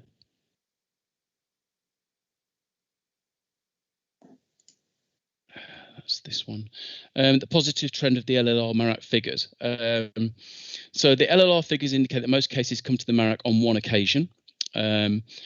A number of cases come back to the MARAC on 2 or 3 occasions, usually within quick succession, whilst the couples are at crisis point. However, after the initial repeat referrals and time for the agencies to work with them, the repeat rate drops off quite dramatically, indicating that the partners have identified the causes, triggers and safeguarding required. A small number of cases are referred back regularly throughout the 12-month period. And these are the ones that we usually look at with the more complex issues and concerns. It is important that agencies continue to work with and support these families, as mentioned earlier within this presentation. The slides I'm about to show you in a minute with the charts, I did speak to Safe Lives earlier in the week with these, because it just coincided I'd got a meeting with them this week, and they were really, really interested in them because they said it paints a really, really good picture, and they wanted to be able to take some of this information back for themselves because it falls in line with some work they've been doing. So if we can go to the next slide, please, and I think this gives you a pictorial of what's happening. So between the period dates selected above, on the left-hand side, you can see that during that period, there was 223 referrals that came into the MARAC. So those 223 referrals came in and the information was shared and agencies went out to complete their safeguarding, advice, guidance, signposting and everything there. The next figure shows that 78 of those came back in for a second time. So effectively, we got 78 that had come back in twice. And as you can then see, it starts to slide the scale down. 27 came back in 3 times, 13 4 times, and it slides all the way down to where we have one individual who has come back within the 12-month period 12 times. There are a lot of complex needs with that individual, and we have had a couple of complex needs MARAC special meetings in relation to them because of the way in which they present and obviously the amount of agency work that is required with them. But that does show, that chart does show that actually, although we've got the repeats coming in, that once we've worked with them and once we've identified, it does drop off. So the cessation rate is really good there. So if we can go to the next slide, because that one's for the county victims, and you can see it's a very similar pattern for the city. So again, out of the 276 referrals in between that period of time, 77 came back on 2 occasions, 39 on 3, and it drops right off again. And then obviously we've got Rutland. Rutland having obviously a limited number of cases, but again, it does go to show that actually it still does drop off with that trend with the repeats. I'm hoping that gives a bit of a pictorial view of the repeat process and how the repeats do come in and then sort of like once they've been worked with, once we've managed to get the safeguard in place, once we've managed to either move them, put them into refuge or all of the safeguardings there, that it does actually reduce that reoffending. So the next slide would be, please. So a high percentage of the repeats coming in are usually due to the continued reoffending of the perpetrators as well. And this needs to be considered when looking at solutions to the reduction of the repeat cases. I was quite interested to hear, obviously, there's some work ongoing around a perpetrator programme, because that's one of the things in the MARAC we do identify a lot. We're always working with the victims, we're working with the families, but we don't have a lot of places to signpost or work with perpetrators. We have limited opportunities within the MARAC for that, and that's an area we probably do need to probably try and progress going forward. But currently the MARAC has limited, as I say, it's got limited options around the perpetrator management with all of that. Perpetrator programs facilities are extremely limited. We know that perpetrators go on to abuse other partners as well. We do have those partners coming into the MARAC, and we do tie that up around the repeat cases, and also then you have your perpetrators who are then we've got one at the moment who has got 4 partners who all come into the MARAC, so he actually goes between the 4 of them. So we need to be looking at educating and working with the perpetrators, reducing their current offending behaviour and working towards avoiding future abusive relationships. The cycle of abuse of victims is very well recognised, but to be fully effective, partners need to break the cycle of the offending, which can only be done with a coordinated response to serial domestic abuse offenders through proper programmes. So the next slide is any questions, I believe. I'm hoping that has explained a little bit about why the repeat's there, but I've got a little bit more information too, which I've actually gained over the last week. Regionally, if you look regionally, one of the local areas, at the moment, their repeat rate is 17%. So they've got a repeat rate of 17%. So I've done some inquiries with them, and they have decided not to embrace the Safe Lives definition. They are working with the CARDA definition, which is that's the old one. But also, even with that, they have a low referral rate. And I think it is the way in which they have their MASH set up, because it sounds like they don't push all of their repeats through their MARAC. Likewise, another area in our region at the moment, they're sitting on a 24% repeat rate. But what they actually do is all of their medium repeats. So when we get cases coming that are standard and medium in LLR, we refer those back into the MARAC because that is the correct process. But what the other area does is at standard and medium is they just information share them in their MASH. They don't actually put them back into their MARAC. So effectively, their MARAC is not recording those repeats. They're identifying them, they're sharing them, but they're not recording them. And again, then when I spoke with Safe Lives, they are aware that this is happening. However, I did ask them a question in relation to one area that I identified that have got a very similar number of cases to Leicestershire LLR, and they have got a 49% repeat rate. Unfortunately, I've not been able to contact anybody there, but quite interestingly, one of the representatives from Safe Lives said, yes, that force went to daily MARACs about 18 months ago, roughly about the same time as what you did. And we went in and they did a full review in respects to what they were doing. And they were quite satisfied that actually it sounds like that area are doing the same as what we're doing, ethically recording it, identifying it correctly, and working to the Safe Lives definition. So Safe Lives are actually going to go back because they've agreed with me that they need to look at, when they put out their comparison figures, they start to compare like for like MARACs, not regional or not MARACs that have been previously linked because of their demographic build-up. So they've gone away literally this week, and I've got another meeting next week with them, and they're hoping to come into the Leicestershire MARAC at some point and come and do a further review with us to have a look at it, to see if it's fit for purpose, etc., etc. But again, another force that is similar to us is on 47% repeat rate, and they're a daily MARAC. So it shows that those that have gone to daily MARACs and have embraced the proper definition of what Safe Lives have said, is we're actually virtually in line with them. 49% are 50, 51%, and they're 47% are not. We're not too far away from each other. And Safe Lives have agreed that actually they probably need to go away and do some work in relation to that. And quite interestingly, this morning, while I was preparing for the MARAC this morning, I've had one place come back to us, Suffolk, who are now not really dealing with repeats at all, and they are refusing to discuss MARAC to MARAC cases.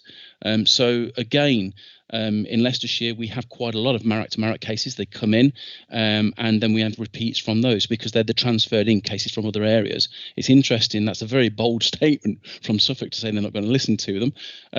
But effectively, again, that shows a bit of a picture as to why our figures are probably high. But I think we can actually say that ethically we're recording it all correctly, but our figures look high as a result of that. Thanks, Kevin. That's really helpful. And it's certainly clarified it for him in my mind. And you sort of just said what I'd written down, that we need to be careful what we're comparing ourselves for, and we need to compare like for like and not with someone that's not doing the same for us. So that has given me some reassurance. My other point is I'm quite interested in what you said about the perpetrators programme that's been raised in the Marek. So I hope there might be some funding coming towards that from the police. So I'm sure you'll take that back, that we know we're all working to the same thing and we're all probably the same mind that we need a perpetrators programme within the county. So I hope there's some funding coming from there. I've just got one question before I open it up. Who are the decision makers who decide who to refer into the Marek and who to re-refer into the Marek? So who are those decision makers that refer in to start with? Okay, any agency can refer in, any agency. In LLR, there is an agreement that most of the charitable agencies, what they will do is they will first of all put their referral through UAVA. If it's a crime, obviously it comes through the police. So effectively, when you look at the Marek figures, referrals into the Marek for LLR are predominantly police and UAVA, the IDVA service. And then you have the other agencies like health. We have A&E, they referring direct to us. One this morning, which funnily enough actually corresponded with a police report overnight. So it's good because we pulled the two together. But any agency can refer in, any agency can identify the repeat, and then again they can refer in again as a result of those. And we worked quite a lot last year when the definition was being changed to really get that new definition out to all of the Marek partners and the agencies that would be referring in, so that they understood and needed to put processes in place for them to be able to identify them new criteria of repeats. So are you quite sort of reassured that all the different agencies understand the criteria, how to do it? You know, you're quite content within LLR that everyone is aware of the Marek and how to refer into it and what they should be referring in? Okay, no, I'll be honest. I think there's still some educating to be done. I think there's still some work to be done around that.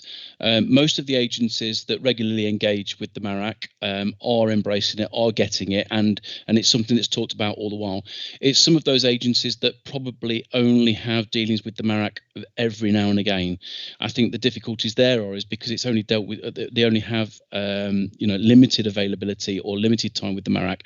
Again, it's how much they understand it, which is why the fallback in LLR is that the process is that they would then send it into the IDVA service if they're not sure, and the IDVAs will then be able to work that out and effectively capture that. So it's how far we go with that. I'm happy that all the cases that are brought to the IDVAs and the police and health and adult social care are identified and brought in.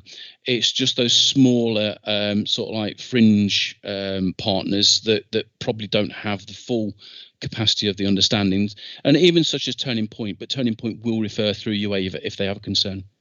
Okay, so they've got other routes if they don't refer direct. Okay, thanks for that. Okay, on to questions. We've got Ted. The two questions I was going to ask have just been covered by the chair. So I'll cut you off then, Ted. Pardon? I'll cut you off then. Oh no, don't do that. This will be abbreviated, Kevin and Chair.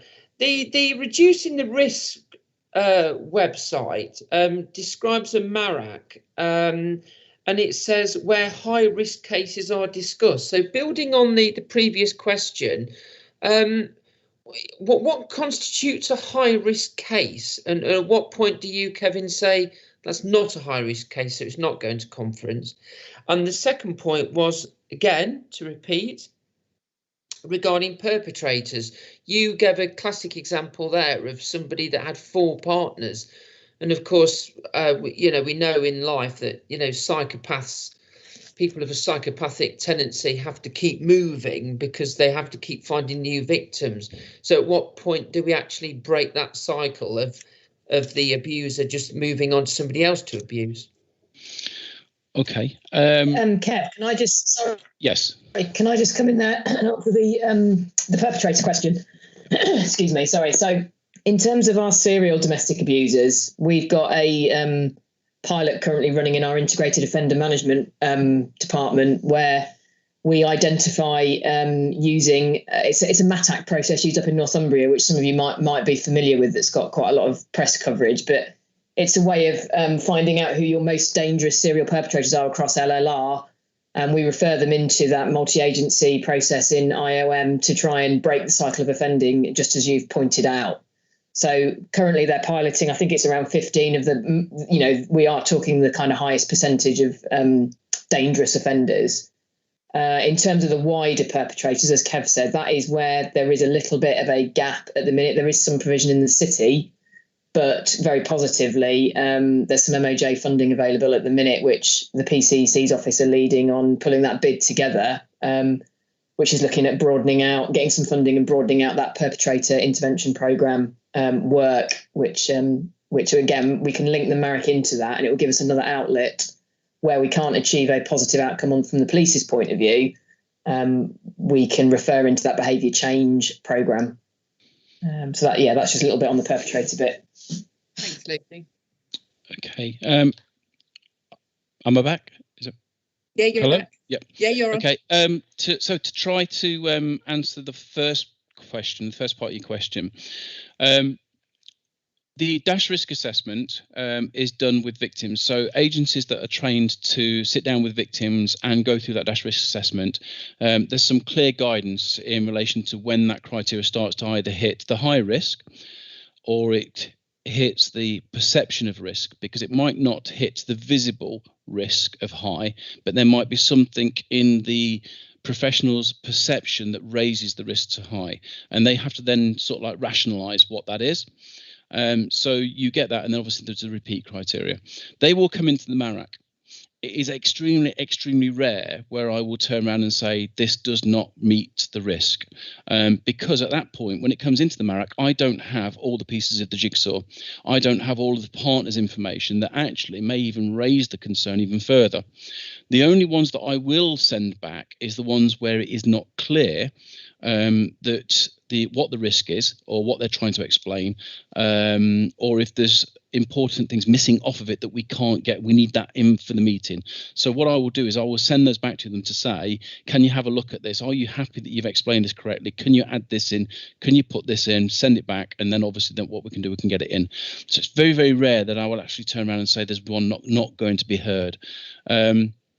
Clearly, and I think in the last 18 months, there's only been one where we've started to discuss it. We've realised during the meeting that actually it's not quite as reported.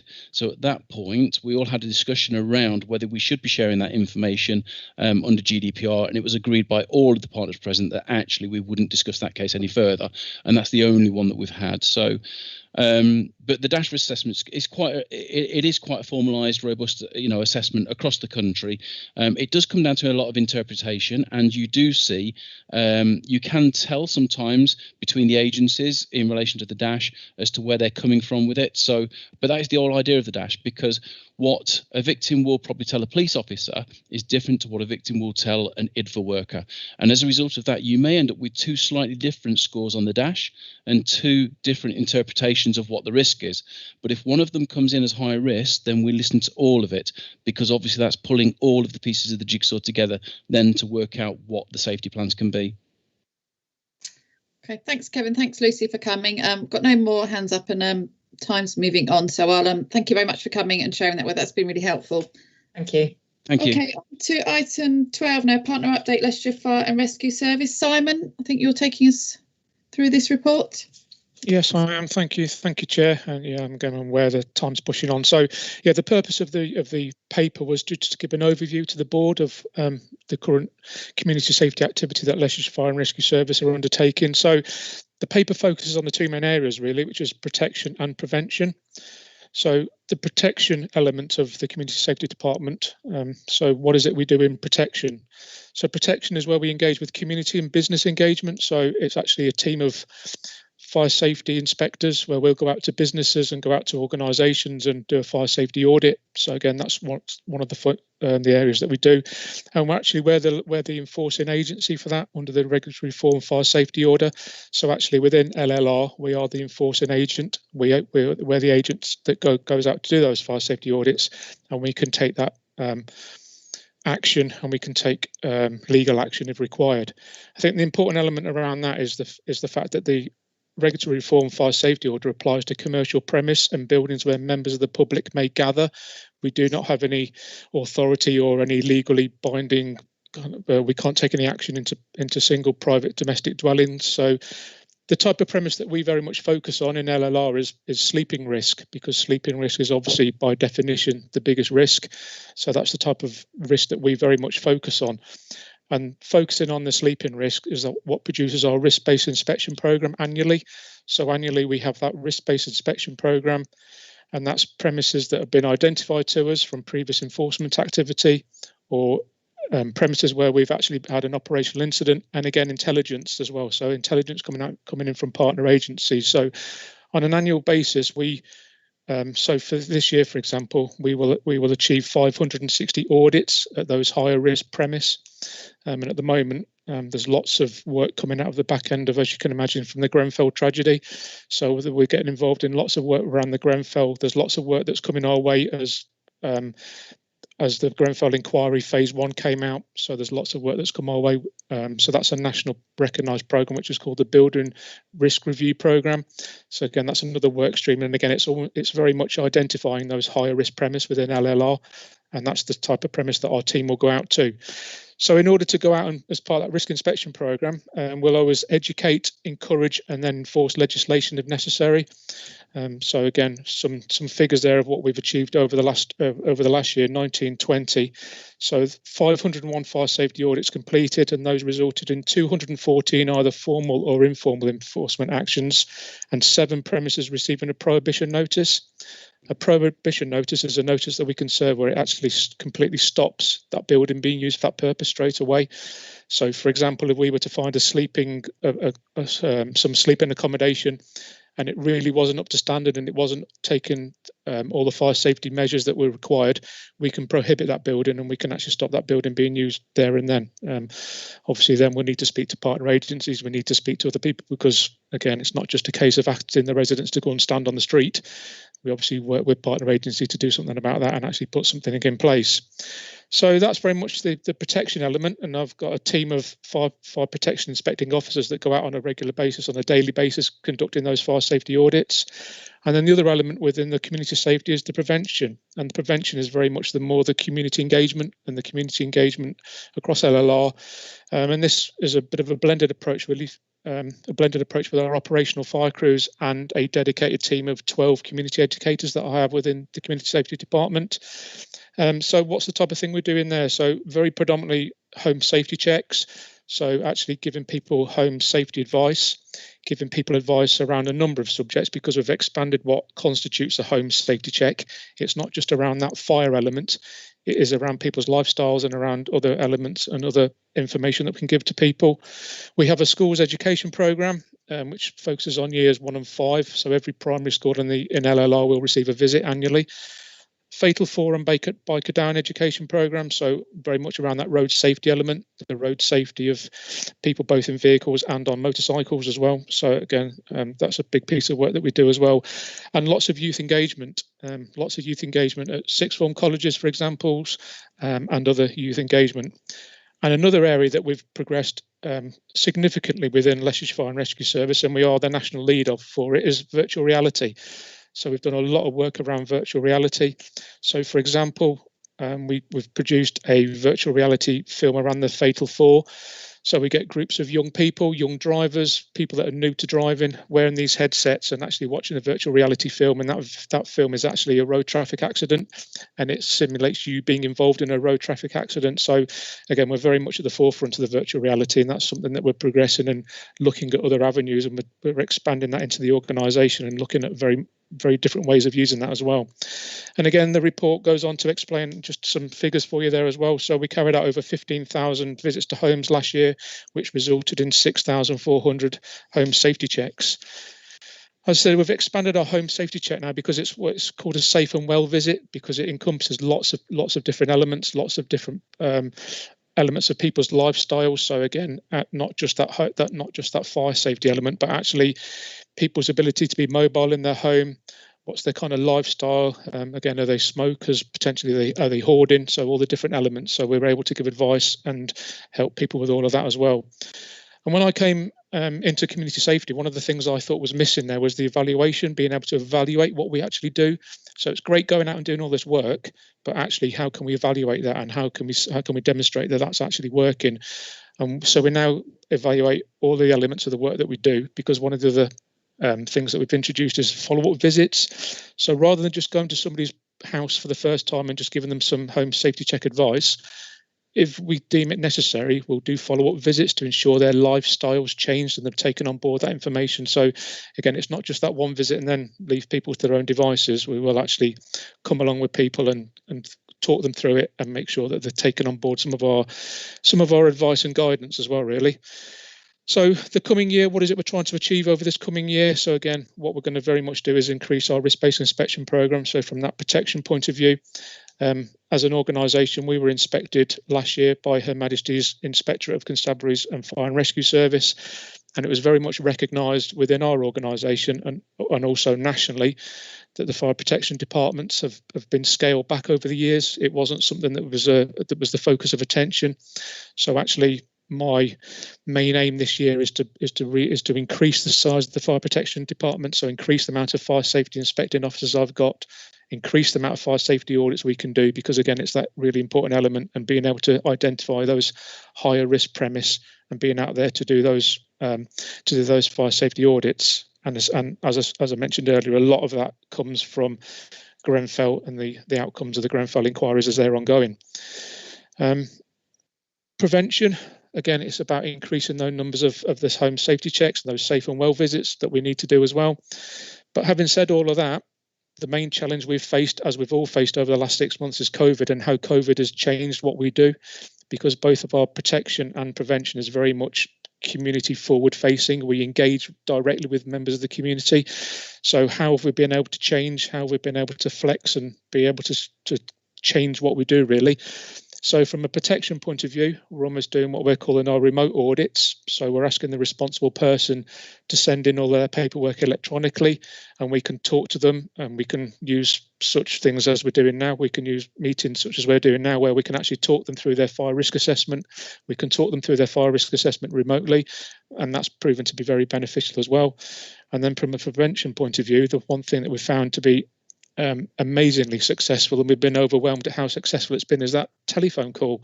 Just giving people a telephone call to do a home safety check with them over the phone, and just giving that help and advice over the phone, because we're always very much about identifying the most vulnerable people within our community and the most vulnerable members of our community.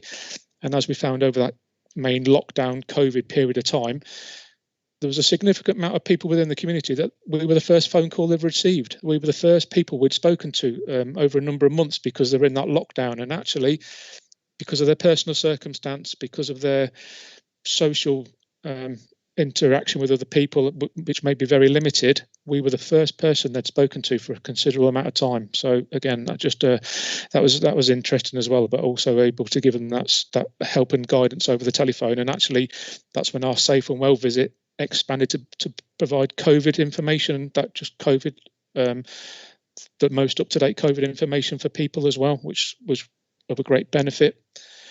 So a very kind of quick whistle-stop tour of what we do as an organisation with the community safety. So what's my ask to the board? My ask to the board is twofold, really. From a protection point of view, what we've been able to do over the last year or so is very much engage with our partners to be able to give them a very short introduction into fire protection and the fire safety audit that we complete. So the example I can give you is dealing with and speaking to the environmental health officers. So being able to give environmental health officers a 1 hour snapshot of what a fire safety audit constitutes has been really beneficial to us, because those environmental health officers, whilst they're carrying out their duties, have been able to hazard spot for us and have been able to recognise when a premise potentially hasn't got the right fire safety requirements that it should have, and they've been able to report that back into us. So it's almost that intelligence-led approach to our fire safety audits. The main example being the fast food. So the fast food outlets, the amount of fast food outlets across LLR where it's the business on the ground floor and the sleeping accommodation above, and the sleeping accommodation hasn't got the required fire safety standards for the sleeping accommodation above. So if our partners can hazard spot for us while they're carrying out their duties, report that back into us, then that's very much intelligence led and we'll be able to deal with that. So again, that's something that we're able to offer. So again, we can offer you that very, maybe up to 1 hour snapshot of what a fire safety audit constitutes from a fire safety inspecting officer, come out, give the partner agency some valuable assistance and guidance of what to look for when they're out going and doing their daily tasks. So that's the first kind of ask to the board. And my second ask to the board as well, it is in order for us to be successful doing our telephone home safety checks, actually we need to be able to identify the most vulnerable people in the community. So again, it's all about having the right contact information and having that telephone number, because that's the thing that we've kind of struggled with the most. We have got a large number of identified vulnerable people within the community, but if we've got that telephone number and we've got that direct contact with them, then that makes life a lot simpler for us as well. So obviously within Leicestershire Fire and Rescue Service, we've got all the GDPR governance, so that's all kind of taken care from our point of view. So again, my second ask to the board is for partner agencies to share that information with us and share that contact numbers with us. So if you've got identified vulnerable people in the community and people that would benefit from a home safety check, if we could share that information and share those contact numbers, then that would be really useful to us to be able to continue to provide that that service, because as we all know, COVID is not going away anytime soon. So we need to be able to still provide that community service, but in a different way. So actually ongoing, if partner agencies are able to provide us with those contact numbers, then that'd be really useful for us in the future. Local issues, local areas and local issues, we do get involved in them because we are very much involved in community safety partnerships and joint action groups. We obviously engage in those on a monthly basis. So on a local issue, anywhere across LLR, we are aware of what's going on and we do get very much involved in that. So yeah, very much a whistle-stop tour, Chair, thank you. But my two asks would be, we offer that fire audit information, be able to speak to partner agencies, give you some help and guidance of be able to hazard spot for us while you're out carrying out your duties. And also my second ask was to be around the vulnerable persons and those contact details to allow us to do those telephone home safety checks. Thank you, Chair. Thanks, Simon. Can you make sure you send to you and all the contact details where we can refer into, whether it's email or telephone, so we can share that with all the boards, so we've all got those contact details so we can refer people into you? Yeah, sure. Because via our website, you go onto our website and you can follow the link and you can refer people about that. But obviously, I'll make sure everybody's aware of that and I'll send that link. Thank you, Chair. Yeah. Okay, thank you. Okay, the first one I've got on my list for question is Alan. Thank you, Chair. Great report. The relationship locally with our group, with the fire service is brilliant. Can I just ask a question, whether you could share with us the evaluation process? I'm really keen on how we evaluate, what we look at, how we interact with residents and tenants and whatever, and businesses. So if there's any chance of providing that process to this board, I'd really appreciate it. Okay, yeah, we'll do, Alan. And Alan, just for the board's information, we're using again, technology, because as we've all spoken about today, social media has been incredibly useful for us over this lockdown period. So the actual evaluation process is an electronic tool called Snap Survey. So actually, as soon as we've engaged with anybody, we can make that Snap Survey as as simple or as complex as we want, so we could write a question set, or it can be as simple as a smiley face and what do you think about the service you received today. So yeah, but we take all of that evaluation, we look at that and we evaluate what we're doing, but yeah, I shall share that with the board as well. Thank you. Kevin? Yes, thank you, Chair. Thank you for the report. It's very clear and concise, and I do appreciate the information. From a local point of view, from a partnership point of view, unfortunately, we've not had a fire service representative for the last 3 or 4 meetings. I hasten to add it's understandable why, because I know why, and it's not a criticism in any way, shape or form. But it would be useful if once we get somebody to come to our CSP, that they are able to do a bit of a presentation on this, because we're looking at licensing landlords, etc., and also from an environmental health point of view, we can probably share and get contacts for you, making it an action plan for the CSP delivery plan. Secondly, we had a presentation from Lightbulb some time ago. Because they've got spare capacity, they were doing something similar to you. In other words, when they go into a premises, they will look at the well-being of that individual or individuals or family, and then signpost them for help elsewhere. When we had a presentation on that, through an excellent presentation by Wayne Gale, of course, we were asking those sort of questions about if you're doing that, Lightbulb were doing that, do you collaborate together to ensure there's no duplication? Yeah, very much, Kevin. Yeah, very much, Kevin, because obviously we're very much aware of what Lightbulb do, because yeah, and that's come to fruition through joint training and joint understanding of what constitutes a home safety check and the questions that we should be asking. So yeah, that's very much come about from partnership working. Okay, thanks, Simon. I'm going to move us on now. Some people are starting to drift off because they've got other meetings to go to. So thank you for everyone else for hanging around. Thank you for that, Simon. You're welcome back anytime with some updates for us, and make sure those contact details are sent out to everyone. Moving on to item 13, modern day slavery. I think Jen's taken us through this. I am. I'm here. I should have a presentation that hopefully I'll be able to go through on the screen. Ewan, if you wouldn't mind popping that up. Thank you. How long have I got for this presentation, by the way? I know it's running slightly over. How long have I got? Just as, you know, I don't want to cut you too short, but as... Yeah, you know, no worries. Carry on, that's fine. Okay, great, thank you. They'll go. Okay, so if I just introduce myself then, because I don't think I've met most of the group. My name's Jen Heggs. I'm a detective inspector within Leicestershire Police. I've actually got the exploitation team, which modern slavery is part of. So I want to give you a bit of an insight into modern slavery within a policing context. Then I want to give you a bit of an update on an operation that we've had quite recently in Leicestershire Police with partners as well, called Operation Tacit. And then finally, I just want to talk about the LLR Modern Slavery Action Group that I chair, because there will be some requests made to the board as well, just for your consideration. So if I talk how we've got to where we are at the moment. So the Modern Slavery and Human Trafficking Team, it was set up in 2014 in Leicestershire Police in anticipation of the Modern Slavery Act 2015, which came into fruition then. At that point, it was a very small team. We only had 1 sergeant and 2 DSs. And just to give you some context, in the first year when the Modern Slavery Act was in being, there were only 12 modern slavery reports made within Leicestershire Police. Fast forward to 2019, in the first 6 months, we had over 185 reports of modern slavery, and within 2020, in the first 6 months, we've had over 200 reports of modern slavery. So it is a hugely expanding area of business for us, probably in a lot to do with a lot of the awareness raising that we've done, which I'll talk about in a moment.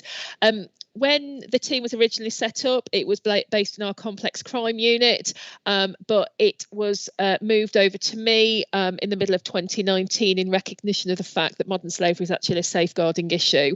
So we're based at Wigston Police Station. And like I say, I oversee the exploitation team, and under that umbrella, I've also got the child sexual exploitation team and the newly forming child criminal exploitation team. So there are huge crossovers amongst all those teams, and it made absolute sense that modern slavery came under me as well. When we talk about modern slavery, although we do have children that are victims of modern slavery, they tend to sit under either a CSE or a child criminal exploitation investigation. The majority of the modern slavery investigations that we run within the modern slavery team are actually adult victims of exploitation. So in recognition of the huge demand in modern slavery that has occurred, we've actually had an increase and expansion on the modern slavery team. So I've still got one DS, but I've now got, well, actually I've popped there 5 DCs. On paper, I've got 6 DCs. I've got a safeguarding PCSO, an investigative support assistant as well. And then we work really, really closely with other departments, such as our Intelligence Bureau and our Economic Crime Unit as well. So it's very much a Team Leicestershire approach to this type of crime. And we work really, really closely with partners as well. If from an enforcement point of view, we've got GLAA, Immigration Enforcement, Health and Safety Executive, HMRC, and I'll come on to that and I'll touch on that a bit more when I talk about Operation Tacit. So that's who we are, where we are, and where we're based at.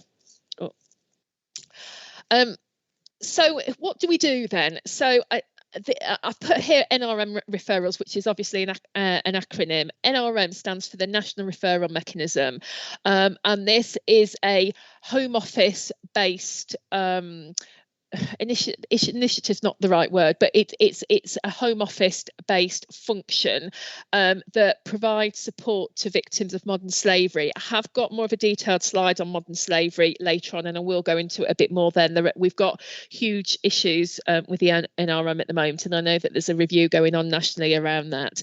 But essentially what we do is we are the front door for any modern slavery concerns coming into the organisation. So we will get what's called an NRM referral, which is a concern that somebody is being exploited or trafficked. It is a professional body that will have raised that concern to us, and any NRM referrals that have been made to the Home Office will always get reported to the police as well. So we are the front door from the Home Office of concerns from other agencies that somebody's been trafficked or exploited. There's also a modern slavery helpline, which I've put up there. It's a free phone number. It's a little bit like Crime Stoppers, but for modern slavery, but it is an anonymous reporting line where any members of the public or any professional or anybody can phone up to say they've got concerns that modern slavery is happening at a particular location. And again, we monitor all those referrals that come into us. Live jobs, and we are starting to see an increase in live jobs that are coming through. You know, people turning up at the police station saying that I've been brought into the country forced to work as a prostitute, I've been brought into the country forced to work in a cannabis factory and I've managed to escape, etc. We do get live jobs coming in, and we will always respond to those. County lines, that I'm sure everybody has heard of. It's a political hot potato at the moment. It's all over the media. These are essentially, it's a telephone line where urban areas such as London, Birmingham and other cities are exporting drugs into smaller rural areas. Certainly within Leicestershire, Loughborough and Market Harborough are real hotspots as to where we see a lot of county lines. That is a drugs line. It primarily involves children who are used as the little drugs runners, but we do find vulnerable adults' houses being taken over. It's called cuckooing, but there are elements of modern slavery within that as well. Again, I'll talk about that a little bit later.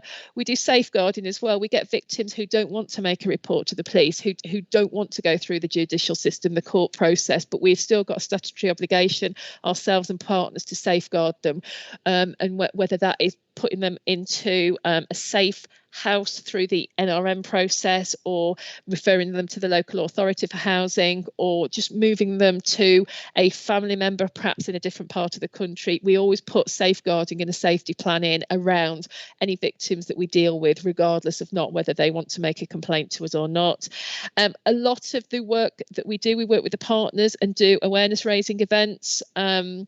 We haven't managed to do as many of those during lockdown for obvious reasons, but this is a huge part of our agenda within the team. And I think is a lot of the reason why we've started to see such an increase in reporting, and then training inputs as well. We do a lot internally, but we've done a lot externally as well. And I know that my safeguarding PCSO has given inputs to CSPs and local authorities and health and stuff like that. But again, I'll talk a bit about that in a moment. So what are our strategic priorities from the police? So when I took over the team last year, I sat down with my boss. There's loads of different types of modern slavery, but for Leicestershire Police, these were our 3 strategic priorities. So sexual exploitation. So very crudely, a lot of our work around that is off-street sex premises. So we tend to see a lot of Eastern European females generally that are brought into this country for the purposes of sex, and we do believe it. There's certain websites where you can effectively buy sex online. There's a lot of off-street sex premises. The victims that we deal with, do they want to be here? That a lot of them tell us that they do, but we do rescue them as well, and we have got prosecutions going through court where we have rescued women, people that have been brought over to the country for the purposes of sex. It's very, very hidden, and that's the one thing that I will say about modern slavery. It's not in your face. You know, if we don't want to be aware of it as a normal member of the public, we don't need to be aware of it. It's not in our face. It's not something that we tend to come across on a day-to-day basis, but it is there. And these we do get neighbours calling us in about there's a lot of men around this house. There's women being picked up in the early hours of the morning in clothing that they wouldn't expect to be. You wouldn't expect to see people in at that time of year, etc. So we do get reports from neighbours or concerned residents that of houses that are brothels, and we will go out and visit those premises and do welfare checks as much as anything else. Exploitation within the travelling community as well. There's been quite a bit of enforcement nationally around this, and there was a programme, or there's certainly a YouTube video called 13 Years a Slave. If anybody wants to watch that, that is a real eye-opener. It is a true story, and it is based on a vulnerable person who was recruited whilst homeless to go and work for the travelling community and was exploited, abused, mistreated, etc. During his 13 years as a slave before he was rescued. We do know that some fragments of the travelling community do target vulnerable people, that they are forced to work, that they aren't paid, that they do live in really poor conditions. And for us, that is a real priority area for us as well. And then the textile industry or garment sector, that's always been a priority. It's a really hard area to get into, but over the past 2 or 3 months, it's really come to fruition because of lockdown. And when I talk about Optacit that I'm going to present to you on, that is to do with the garment sector. So I'm going to leave that for later in the presentation. But just to give some context to that, we've got Next, who are obviously a Leicester-based supplier or a company that make garments within Leicester. They refuse to work with any suppliers within the garment sector within Leicestershire at all, because they are not reassured whatsoever by any of the ethical trading or supply, or the ethical supply chain that occurs within Leicester. So they go elsewhere, but that really is at the forefront of our priorities for the police. So what modern slavery is not. So a lot of people, obviously, this is coming over from Calais to Dover. We hear it in the news all the time. More recently, we've had the tragedy in Essex where 39 people have been brought into the country. That is not modern slavery. That is people smuggling. So what's the difference between people smuggling and human trafficking? So people pay a smuggler to get them into the country and then have no relationship with them once they've been dropped off wherever they may be dropped off.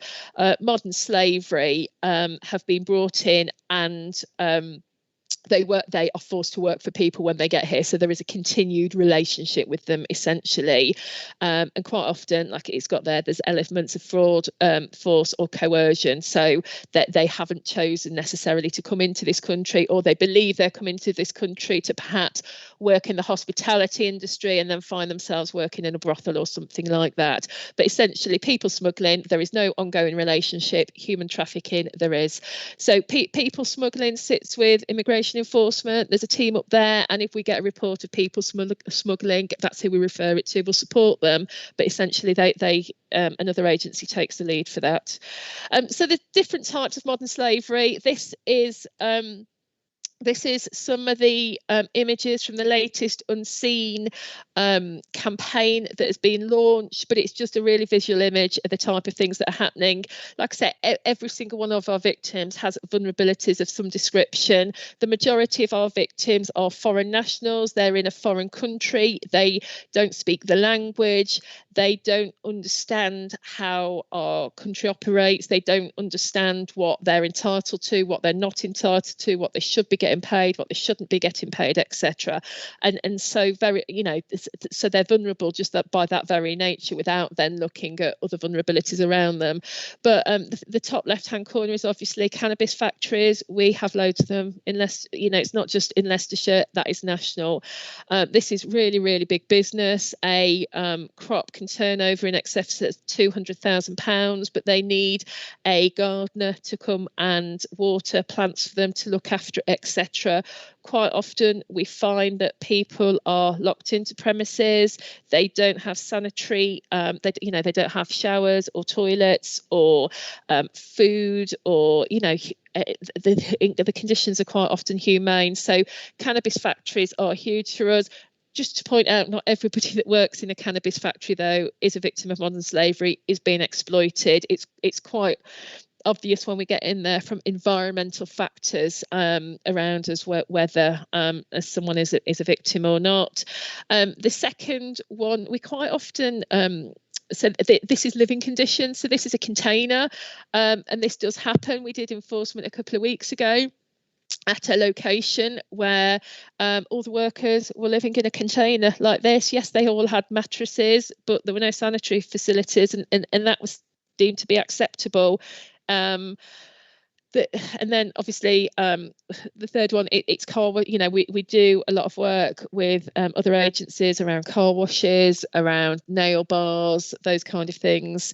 And then the last one is children. Unfortunately, we do get children that are trafficked over here, are exploited, usually sexually, unfortunately.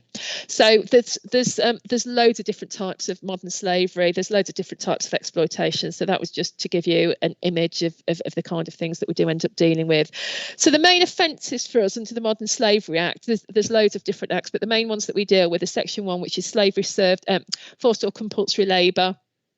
So that is where people are coerced or forced to work. And again, the kind of things that we're looking at is car washes, nail bars, cleaning facilities. We've had quite a large job where we've just charged some people with Section 1 forced or compulsory labour, where people are made to work, they are threatened, there is potentially violence used, they don't have a choice essentially, because they're forced to work through fear, or they're told that they will be paid and then no pay is forthcoming.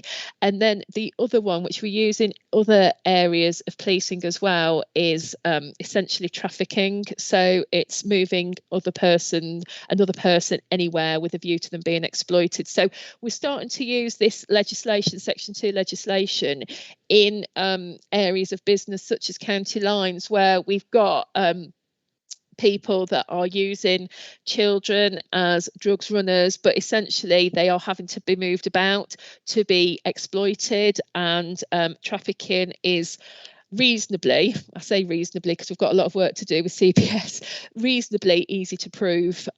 So it's just another string to our bow that we can use to target these exploiters and offenders. I know that we're talking earlier when you were talking about the crime data. Normally when we've got a modern slavery offence, it's not just one offence that we investigate. There's normally 3 or 4 offences or crime reports that are being investigated at the same time. So we would have, for example, if it's the cannabis factory, we would have a cultivation of cannabis crime occurrence. We would then also have a modern slavery occurrence. We'd then also have a national referral mechanism occurrence. So very, very quick likely you can have 3 or 4 recurrences just in relation to one modern slavery offence. Okay, so the national referral mechanism. So I started to talk about it. So it is a way of providing safeguarding to victims of modern slavery. So it was set up by the Home Office in 2009, and essentially what it is where we have rescued a person who we believe to be a victim of exploitation, we can refer them into or a first responder, so that can be the local authority, GLA. There's loads of different first responders. It doesn't have to come from the police. A lot of the stuff that we do, it's the local authority that actually make the referral. But we can make a referral into the NRM, and there is the ability for the NRM to take that person under their into their care, as it were, and house them for a period of time whilst the modern slavery occurrence is investigated.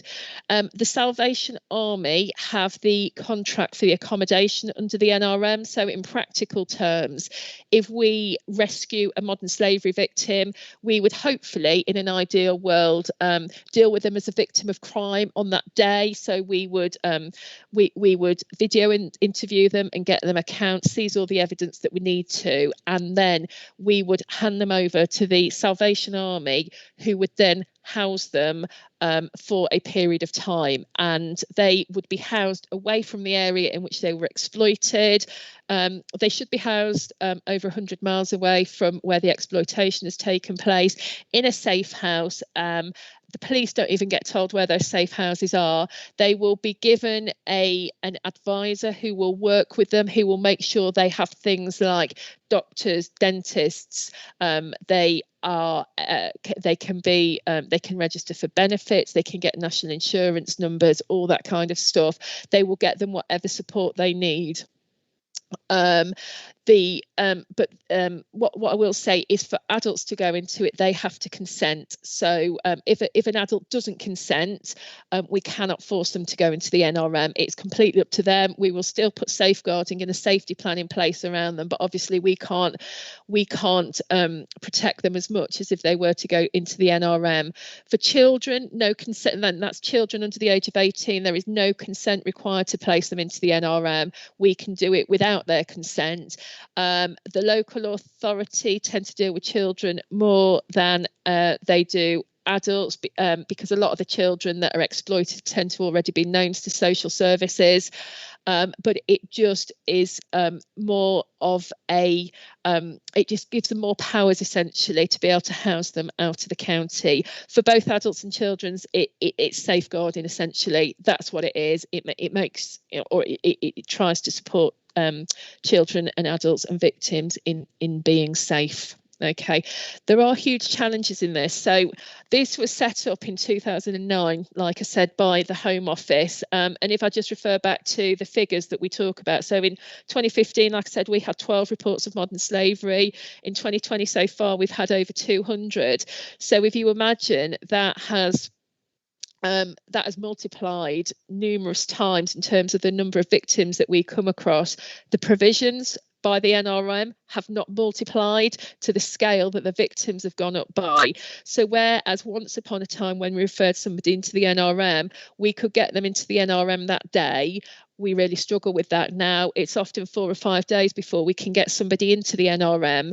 And so what we end up doing is putting a victim of modern slavery into a hotel within Leicestershire for 4 or 5 days, and then my team, my detectives, who in theory should be investigating the crimes, end up doing all that support and safeguarding and welfare, and going to visit them in the hotel, making sure they've got clothing, making sure they've got food, etc.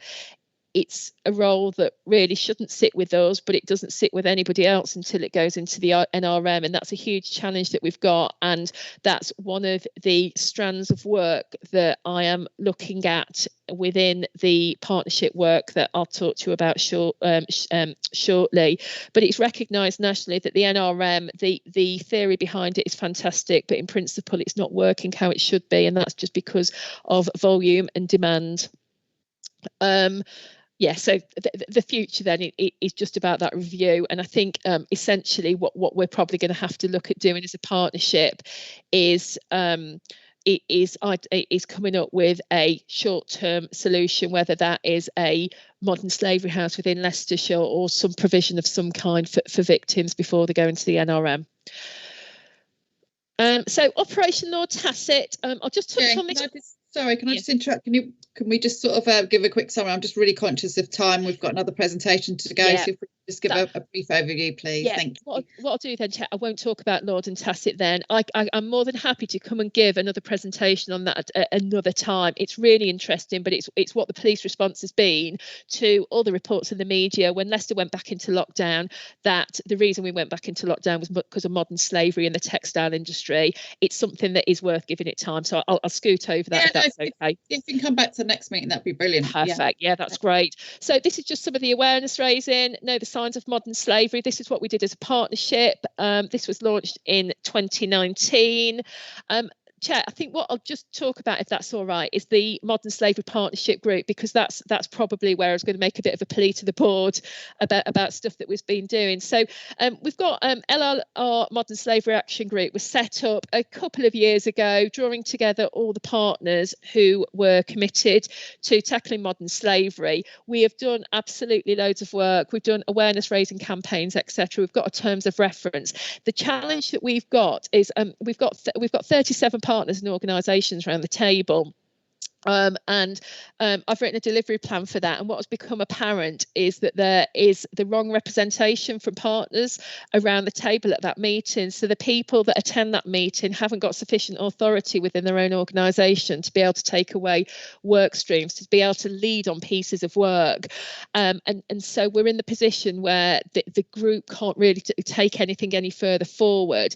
I've written a paper for the Vulnerability Exec Group, and what has been agreed is that there is going to be a strategic modern slavery ops group that is the governance really around the tactical modern slavery action group, and I believe that Daksha Pancholi has been spoken to about chairing that strategic group. I need to meet with Daksha just discuss what that is going to look like, but we're looking at splitting the group down a bit further to have three main areas of work, which will be around training and awareness, survivor pathway, and then an enforcement group as well. But the plea to the group really is just to hopefully buy into to supporting the work that we do and making sure that we get the right people represented at both that strategic and tactical level. Previously, I mean, as the police, we've come and given training to the CSPs, we've come and given training to health, etc. But what we want to do is do a kind of train the trainers package, where all the responsibility doesn't sit with us, where we upskill people, where we enhance people's knowledge within all the different organisations and partnerships that we work with, and potentially each agency and organisation has their own modern slavery group within their own organisation, and the chair of that potentially comes to the action group, because what we're finding is that messages aren't getting passed back from the modern slavery action group. That is a real quick summary of it. I could talk about it for another couple of hours, but I'm more than willing to come back at any future meetings to talk about the action group and to talk about OpTacit. That'd be great. I can feel the passion coming out from you through the screen, Jen. So Thank yeah, you. I'll get you into contact you, and we'll have another rundown of that operation next time. Sorry to cut you short, but we really are in a short time. All right, I've got one question, Shane. Les? Yeah, thanks, Chair. I was just going to say, here's a passionate lady, if ever there was one. Yeah, I know. Thank you. This is my pet issue. Jennifer, you probably are very much aware of a BBC docudrama called Doing Money. Right, okay. I'm not aware of that, actually, no. Right. This is my pet, okay? Yeah. It's real story. It's Rotherham. It's all the points you've just raised about child kidnapping, sexual exploitation, trafficking, all that stuff. It's not available on iPlayer. I hope that with the combined efforts of the police force, county council, Paul Heinsohn, the OPPC, Simon Cole, I don't care who, we can get hold of a 90-minute documentary. It is the most engaging 90 minutes you'll ever see. Well, you've seen lots of stuff, Jennifer. Yeah. And it's the bit that says, and you mentioned it earlier, Jennifer, if you don't think this is happening on your street, you might be surprised. Yeah. Okay? It is absolutely worth everybody involved in this arena to watch that documentary. It's from 2018. It's a BBC programme. Surely, collectively, somebody can get hold of the flipping thing. I will try on. I've never heard of it. I will endeavour to get that, and then obviously I'll share it if I can get hold of that. But no, really interested. And one of the and like you just rightly pointed out, this is a really hidden crime. It's the most vulnerable people in our society that are victims of this. It doesn't impact on us on a day-to-day basis, but certainly all the campaigns that we've been doing is, do you know what? It's not good enough just to put our head down, bury our head in the sand. It's happening. Those people need a voice. We are their voice, and we do need to be looking out for this kind of thing and reporting it. So yeah, I'll try and get that. I've never heard of it, so and I'll share I've it. just dropped the screenshot in the chat room so you can see it. Oh right, okay, brilliant, thank you. Thanks, Chair. Thanks, Andrew. Thank you, Chair. Thanks for that, Jennifer. It was an excellent presentation. Just to declare an interest before this, I work for Andrew Bridgen in my day job, who's obviously been very vociferous on the issue of the textile industry in Leicester. Yeah. One of the issues which seemed to be sort of being blamed at the time, that various agencies were responsible, and is there a clear pathway to sort of dealing with this issue, do you think, now? Yes, I do. And what this has taught us, it's almost forced us to work together a lot more closely as a partnership. I don't know if you're aware, there is a task force that has been created now. So there's a silver group, what we call a silver group, which is like operational tactical level, and then there's a gold group meeting as well, that is more the strategic oversight of that, and those are happening weekly and bi-weekly, and it is coordinating the response to concerns within the garment sector. What I will say is that one of the challenges that we've had, and all of us have had as a partnership, is the intelligence in the garment sector. We know it is a very, very closed door arena. We know that there is modern slavery. We know that there is, poor working conditions, minimum wage breaches, etc., going on within there. But it's just getting into that, and I'm sure that you're aware, if you've worked with Mr. Bridge, and one of the biggest challenges that we've got is the legislative powers that all the agencies have got. We are struggling with powers to get into these premises, and I know that is being addressed at the gold level, at a senior level, to say to the Home Office, nobody's got the powers to go into these premises when we haven't got any intelligence about them. All the intelligence that we get about these premises is really, really generic.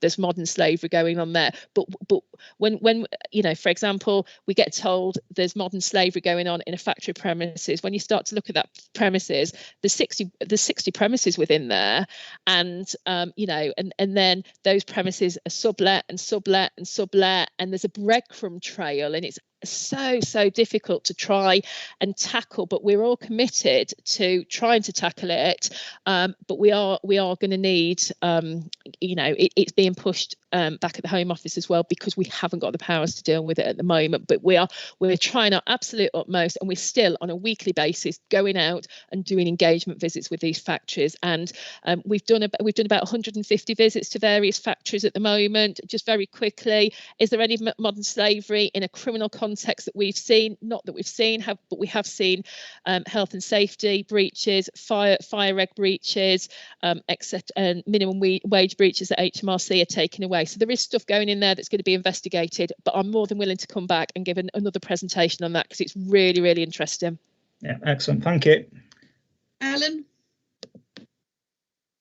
Yeah, just the slavery in the garment situation. You mentioned Next. Unfortunately, Next have a lot of products made in Bangladesh, China, and go on, and that's slavery as well.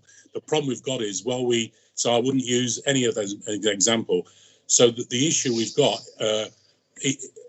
commercially, economically, is for these garment factories to compete. They're trying to compete with the levels in Asia. You're aware of that. To be able to sell their products.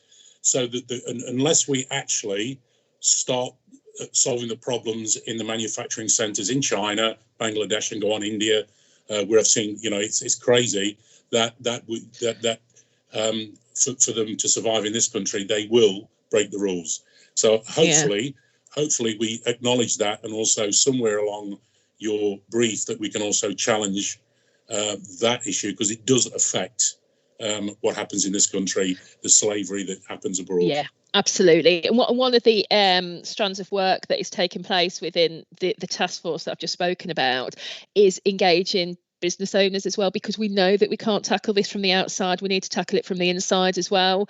And I'm sure there is going to be campaigns about, ethical supply chains and Boohoo, who have been mentioned a lot in the media. They're engaging with us really well as well, and actually they're now referring stuff to us as well, whereas we've never had that from Boohoo before. So it's certainly set the cat among the pigeons, what's gone on in the media, for the better, I would say, but we've still got a long way to go. But yeah, I completely agree with you, but we do need to sort out what's going on in this country. First, well, just add to it as well, as you're aware, sorry to interrupt, but Nike, Adidas, they're all the same. Yeah. Oh yeah, of course they are. Over there. Yeah. Some of the bigger brands, some of the top brands that it just puts so much pressure on once of thriving garment manufacturing base in this country has been basically nearly destroyed. Yeah. Okay, Kevin, I'll take you as the last one, and we need to move on. Yes, thank you. Very quickly, we talked about factories and things like that. Do you have any cause to be involved with? It doesn't happen in factories; it happens at home or in the garages. Yeah. I used to live in an area where that sort of thing took place, and that was reported and challenged and closed down. But it's not just in factories, is it? Do you have any evidence of it being elsewhere, like homes or garages? Thank you. Yeah, we do, and actually they're a lot easier for us to tackle those kind of areas. So the majority of the work that we've done is around houses, is around garages, etc., around car washes, the nail bars. So they're a lot easier for us to deal with. But I mentioned the textile factory because that's been very prominent in the media, and that has been a lot of our work, and that has been a lot harder for us to get into. But yeah, absolutely, with the houses, with the factories, we do get the neighbours, reporting it to us. We do get concerned members of the public, whereas we haven't really had that around the garment sector. Okay, thanks, Jen. You've been great. So please do come back, and we look forward to seeing you at a future meeting. Thank you very much. Okay, on to item 14, other business. I've not been advised of any other business. Item 15, dates of the future meetings. You've got all the future meetings there. Next one's Friday, the 11th of December. I presume we'll probably still be virtual at that point, but we'll keep you posted. On to item 16, which is County Lines Operation Learning. And I've been advised that this should be held in private session. So I just need to read out this paragraph to you. So I propose that under paragraph 7 of part 1 of the schedule of 12A of the Local Government Act 1972, the public are excluded for the following item of business on the grounds that it involves the likely disclosure of exempt information, and in all circumstances of the case, the public interest in maintaining the exception outweighs the public interest in disclosing the information. Are we all happy to go into a private session for this item? Anyone against? Can they just indicate? Okay, Ewan, can you make sure that we're off the live streaming, please? Yeah, just give me a second.